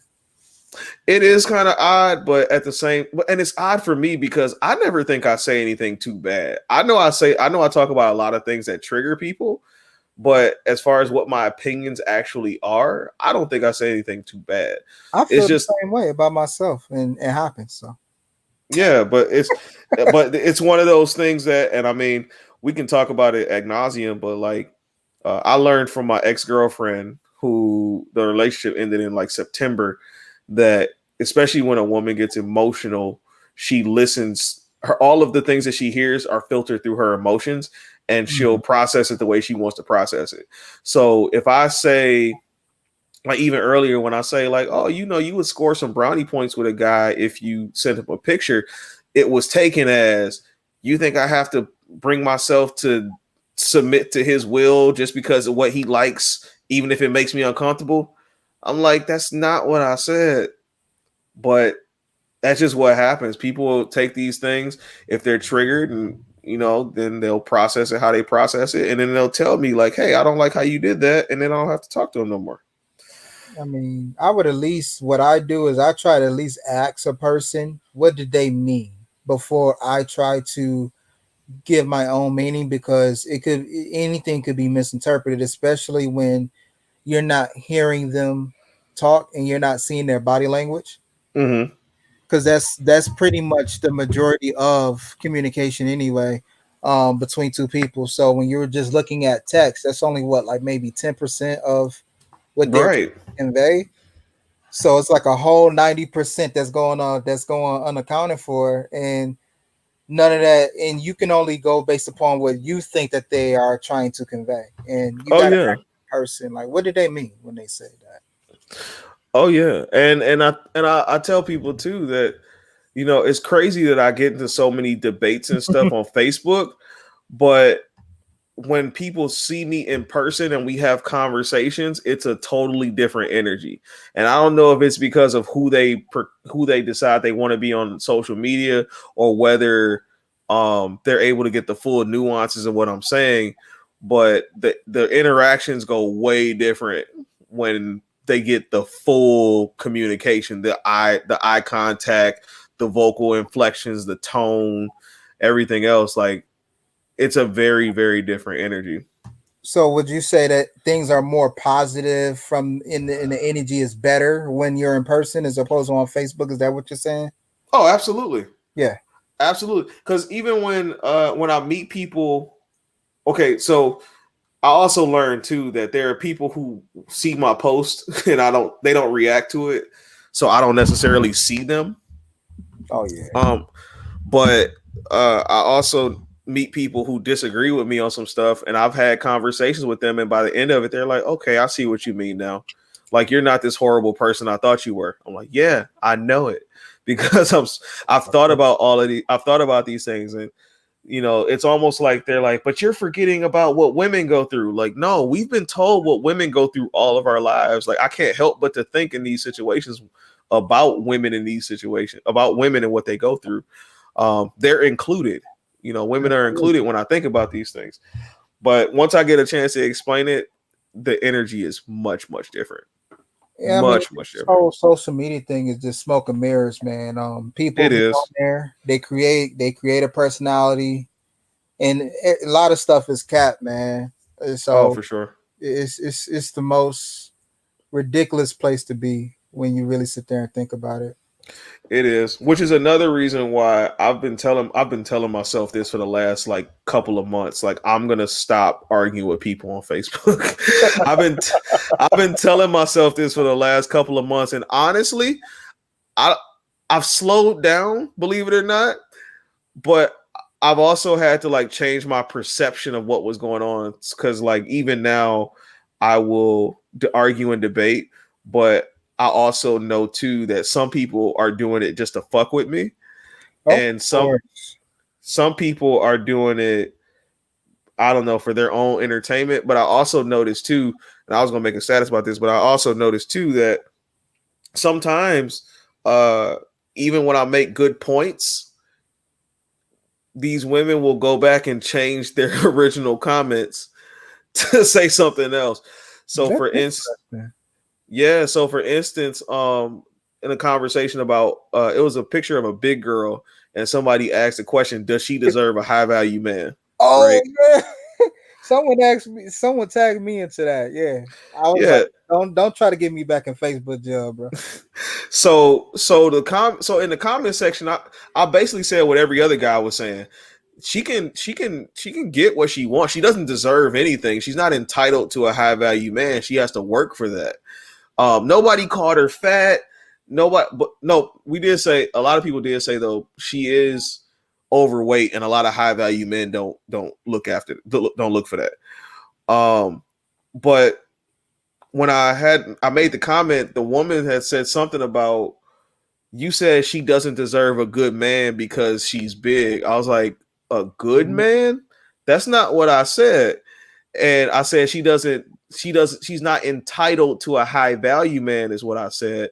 And then I clicked off of it, left it for a while, went back and like kind of reread what she put, and she changed it from good man to high value man. And then on another instance, I asked the same question, like, what's so triggering about a high value man? And the comment was directed at towards people on my timeline. Like, some of the guys on your timeline aren't high value men. Like, why are you talking about this? I think I And seen that too. yeah, and then when I went back and looked at it and I answered, like, what does this have to do with any of the guys on my timeline and what we think or what they do? And then it went back, it's like, I didn't mention any guys on your timeline. I went back and the comment was changed. So lately I thought about that, man. How deceitful that can be. I never thought about people doing that. oh yeah. Wow. Once I saw that happen, I was just like, you know what, bro? This isn't gonna stress me out anymore. Because I thought I was crazy for a hot second, and then I just remembered, like, no, I know what I saw. And people do have the ability to change their comments, and of course, they tailor their social media personality to how they want to be, Mm-hmm. and that's that. That's crazy. I just never thought that. I never thought about that. Maybe like Hash- I don't get a lot of interactions like that. that's gonna be the hashtag for bitchy behavior. That's funny. I swear to God, I never thought about that though, bro. That's Oh yeah, man. wow. Debates suck. Adult conversations are much better. That's absolutely true. Adult conversations are better only when people can listen. If people can't listen and people can't understand and people can't empathize, then they still suck. Yeah, it's a Because two-way then we just two people voicing our opinions, and that's no fun. Nah, that becomes a war, and no one really wins a war, really. No, no. But hopefully, we can come out. I mean, we've gotten to an age now where we start saying stuff like maybe not in my lifetime. Like we realize how much time it's going to take for things to change. So where now we're just like, well, maybe not in my lifetime, but I hope that somewhere in the middle of this so-called gender war that we actually come to some kind of peace and terms. Because I mean, essentially, what everybody is complaining about is why the other why the other side won't act right so we can be with them forever. So people want to be together. We just have to figure out a way to make that happen. And I think part of it is kind of being able to recognize when you do get into these situations with women, one, what to expect, and two, what you should do in place of it. Which is why I say don't engage Don't. unless you can take it. If you can take it, by all means, do it. As somebody who's been through it for the last few years, I don't recommend it.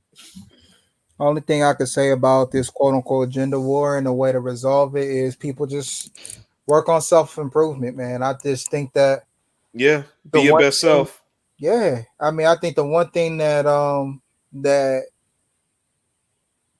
that eludes a lot of people, man, is just they don't want to stay in their lane, man. They want to be, you know what I'm saying, the geeky guy that never got girls in high school, and they, you know what I'm saying, and they never improve because, like, I feel like I'm a late bloomer. I could be wrong from other people's perspective, but you know what I'm saying, like, some people might glow up or whatever, you know what I'm saying, Yeah, whatever the case may be, but know your lane, bro. You know what I'm saying? yeah, Like, and that goes with women too. You know what I'm saying? Like, with the Derek Jackson thing, you know what I'm saying? His wife, she looks good. She's a cute woman.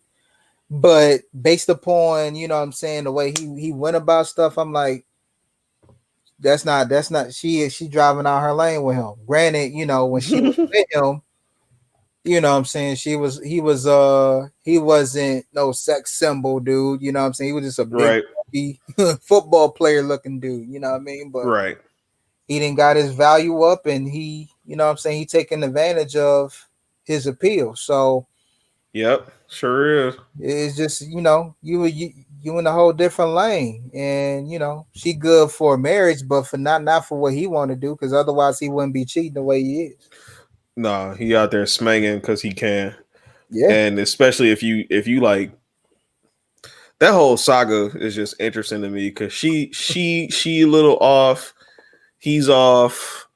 They seem like they'd be a match made in heaven, but he it messed just up that girl's seems. self-esteem, man. That's messed up, man. Like, Well, I think her self esteem was already messed up with whatever happened in her childhood, and he just came along and took advantage of it. absolutely, yeah, that too, you know what I'm saying. That definitely helps too. That definitely Uh, helps too. But right, but any I'm about to wrap this up. So anything else, Mark, you want to get off? nah, That's I'm to say. straight, man. Like I said, All the right, only thing I could tell people is stay in your lane. If you don't like your lane, do what you can to change it. You know what I'm saying? If you for want to, sure. if you know what I'm saying, you don't have to accept it. Like, I don't want to accept, you know what I'm saying, if I don't want to accept these particular women, I got to do what I need to do and accept the changes that need to be done to get the tribe that I want. You know what I'm saying? And Right. women need to do the same thing. We gotta level up, basically. Absolutely. Absolutely. That's the only thing I got to say about that, man. And that's going to be my primary message if I come back on is, man, stay in your lane, dog. I think a lot of stuff will be a lot easier if we all took accountability. Oh yeah, for sure, man. You know You what I'm saying? you always you always appreciate it. Come back, man. It's I don't have the logo and everything ready yet, but Waffle Talk. Uh, well, I talk about it now. So Waffle Talk comes from it's an idea that this couple they wrote a book. They wrote a book about how a man's brain is like a waffle and a woman's brain is like spaghetti. And so the idea is that a man's brain is like a waffle. It has like these different compartments, and when a man is in his compartment, he's in that compartment, which is why you can't bother a dude when he's playing video games, right? You can't have a conversation with him because he's in that video game. If he's doing one thing, he's doing that thing, and it's very difficult for him to switch boxes.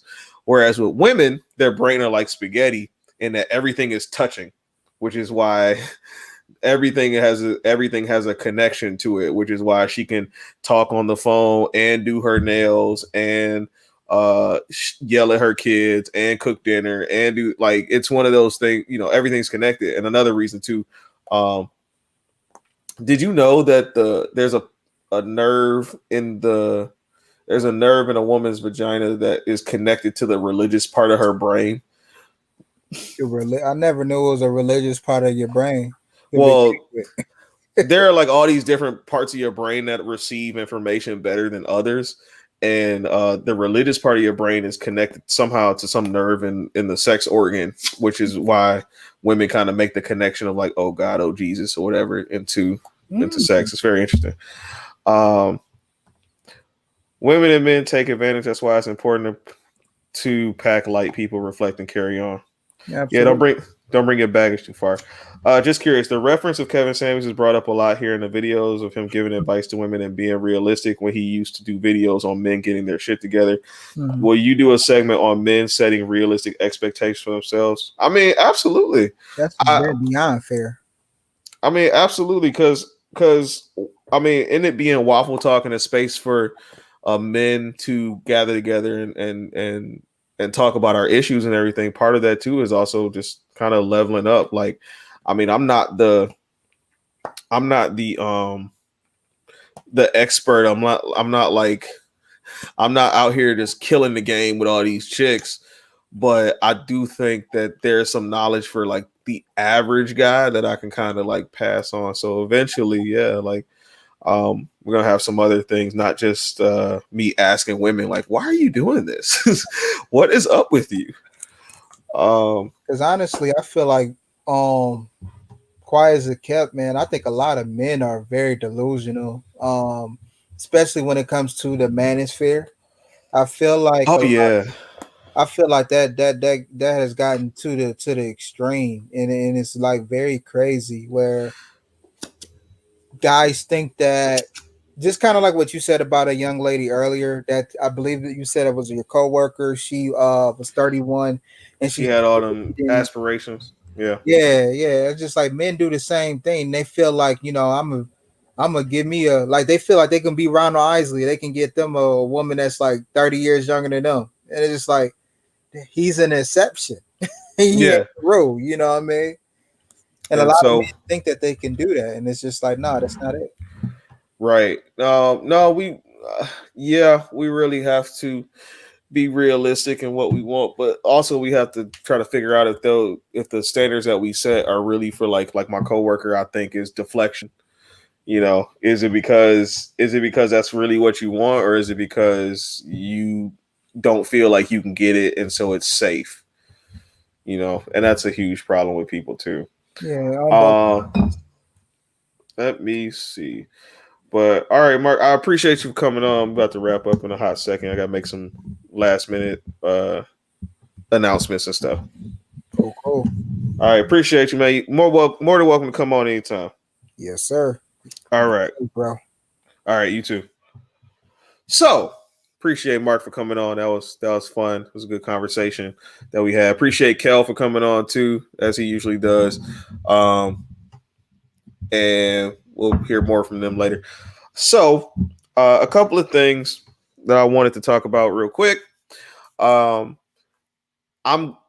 as you probably heard me say earlier, like there's been a lot of tension that's been going on last month, whether it be my Facebook page, the channel, and a lot of other life stuff. So what I'm doing is I'm working on making a transition into YouTube completely, or my Facebook channel page, which is in the links that or the description of the live stream. I'm trying to move away from my personal page, so people won't have this like knee-jerk reaction of like seeing that, oh, he's doing a stream. If you want to see this stream, you should subscribe to the Waffle Talk YouTube channel. You could like the Waffle Talk Facebook page, follow it on Instagram, and yeah, that's pretty much it as far as that. And I'm also working on some new equipment. I got a logo that I'm gonna look at tomorrow or tonight, whatever happens first. And essentially, I'm just working on putting some more stuff together to make this a great channel, not just somewhere where you think I'm bashing women, because I want to talk to guys too about some of the things that we do. Hopefully I get more people to come on, discuss their issues, or just, their observations. So it's not just me who's sitting up here and saying these things and y'all think I'm nuts. Because that's essentially what my Facebook page ends up being is I say things, people have their rebuttals, women have their rebuttals in particular, and then I have a conversation and discussion with them, you know, back and forth, and then it looks like I'm the only one who's backing up my own nonsense, which is not really nonsense. It makes sense to me. So, if you would like to Waffle Talk on Instagram, it's at the bottom here on the ticker. Waffle Talk on YouTube. The page isn't necessarily there yet. Well, the logo isn't there yet, so it might be a little difficult to find. But it's coming soon. It's gonna be Waffle Talk on it's gonna be Waffle Talk on Facebook, my Facebook page as well. If I can get folks to subscribe, that'll be fan-freaking-tastic to, I mean, what we're trying to do. Because essentially, and I heard, again, I hear people say this all the time. I don't come at this as a place to vent about my frustrations with women or anything like that. I've said before in the gender war thing, I really do care about bringing the Black family back together. Our community has a fracture in it that seems to be being driven further and further apart. And I want to do my part in trying to get us to reconnect. Now, telling the truth is going to make it a little harsh to get there. It's going to make it a little harsh to get there, but I really want to get there, and I really want to help, and I really want to, you know, help, because Black families make for a better Black community. All right. A lot of the issues that we have in our community could really be solved if we just bring back the family structure that we're missing. All right. So Waffle Talk on YouTube, Waffle_talk on Instagram, Waffle Talk 3 if you look on Facebook. Other than that, just remember, Spice, if you're in a debate with a woman, she's going to be stubborn. She's going to be stubborn or accuse you of being stubborn. She's going to make it personal and ask you about yourself and what your experiences are. She's going to insult you and not necessarily call you names, but she'll throw out some inflammatory vocabulary to you. She's going to challenge you and ask you, how do you know, and ask you for proof, and make sure that whatever you say, you have something to back it up. And then she's going to brag about or talk about the exceptions. All right. So how do you combat that? You don't. You just don't engage. Again, I'm a very terrible example of this because I choose, as somebody said the other day, I choose violence every day. I wake up in the morning and one of my first statuses is probably going to be the one that sets everybody off through the whole day. I don't know how I do it. I just know that I'm not afraid to talk about certain topics, and the language that I use is usually so direct that people just take it as like me being the worst of whatever. And that's perfectly fine because I know what I'm not. So like, share, and subscribe. If you want to donate to the channel,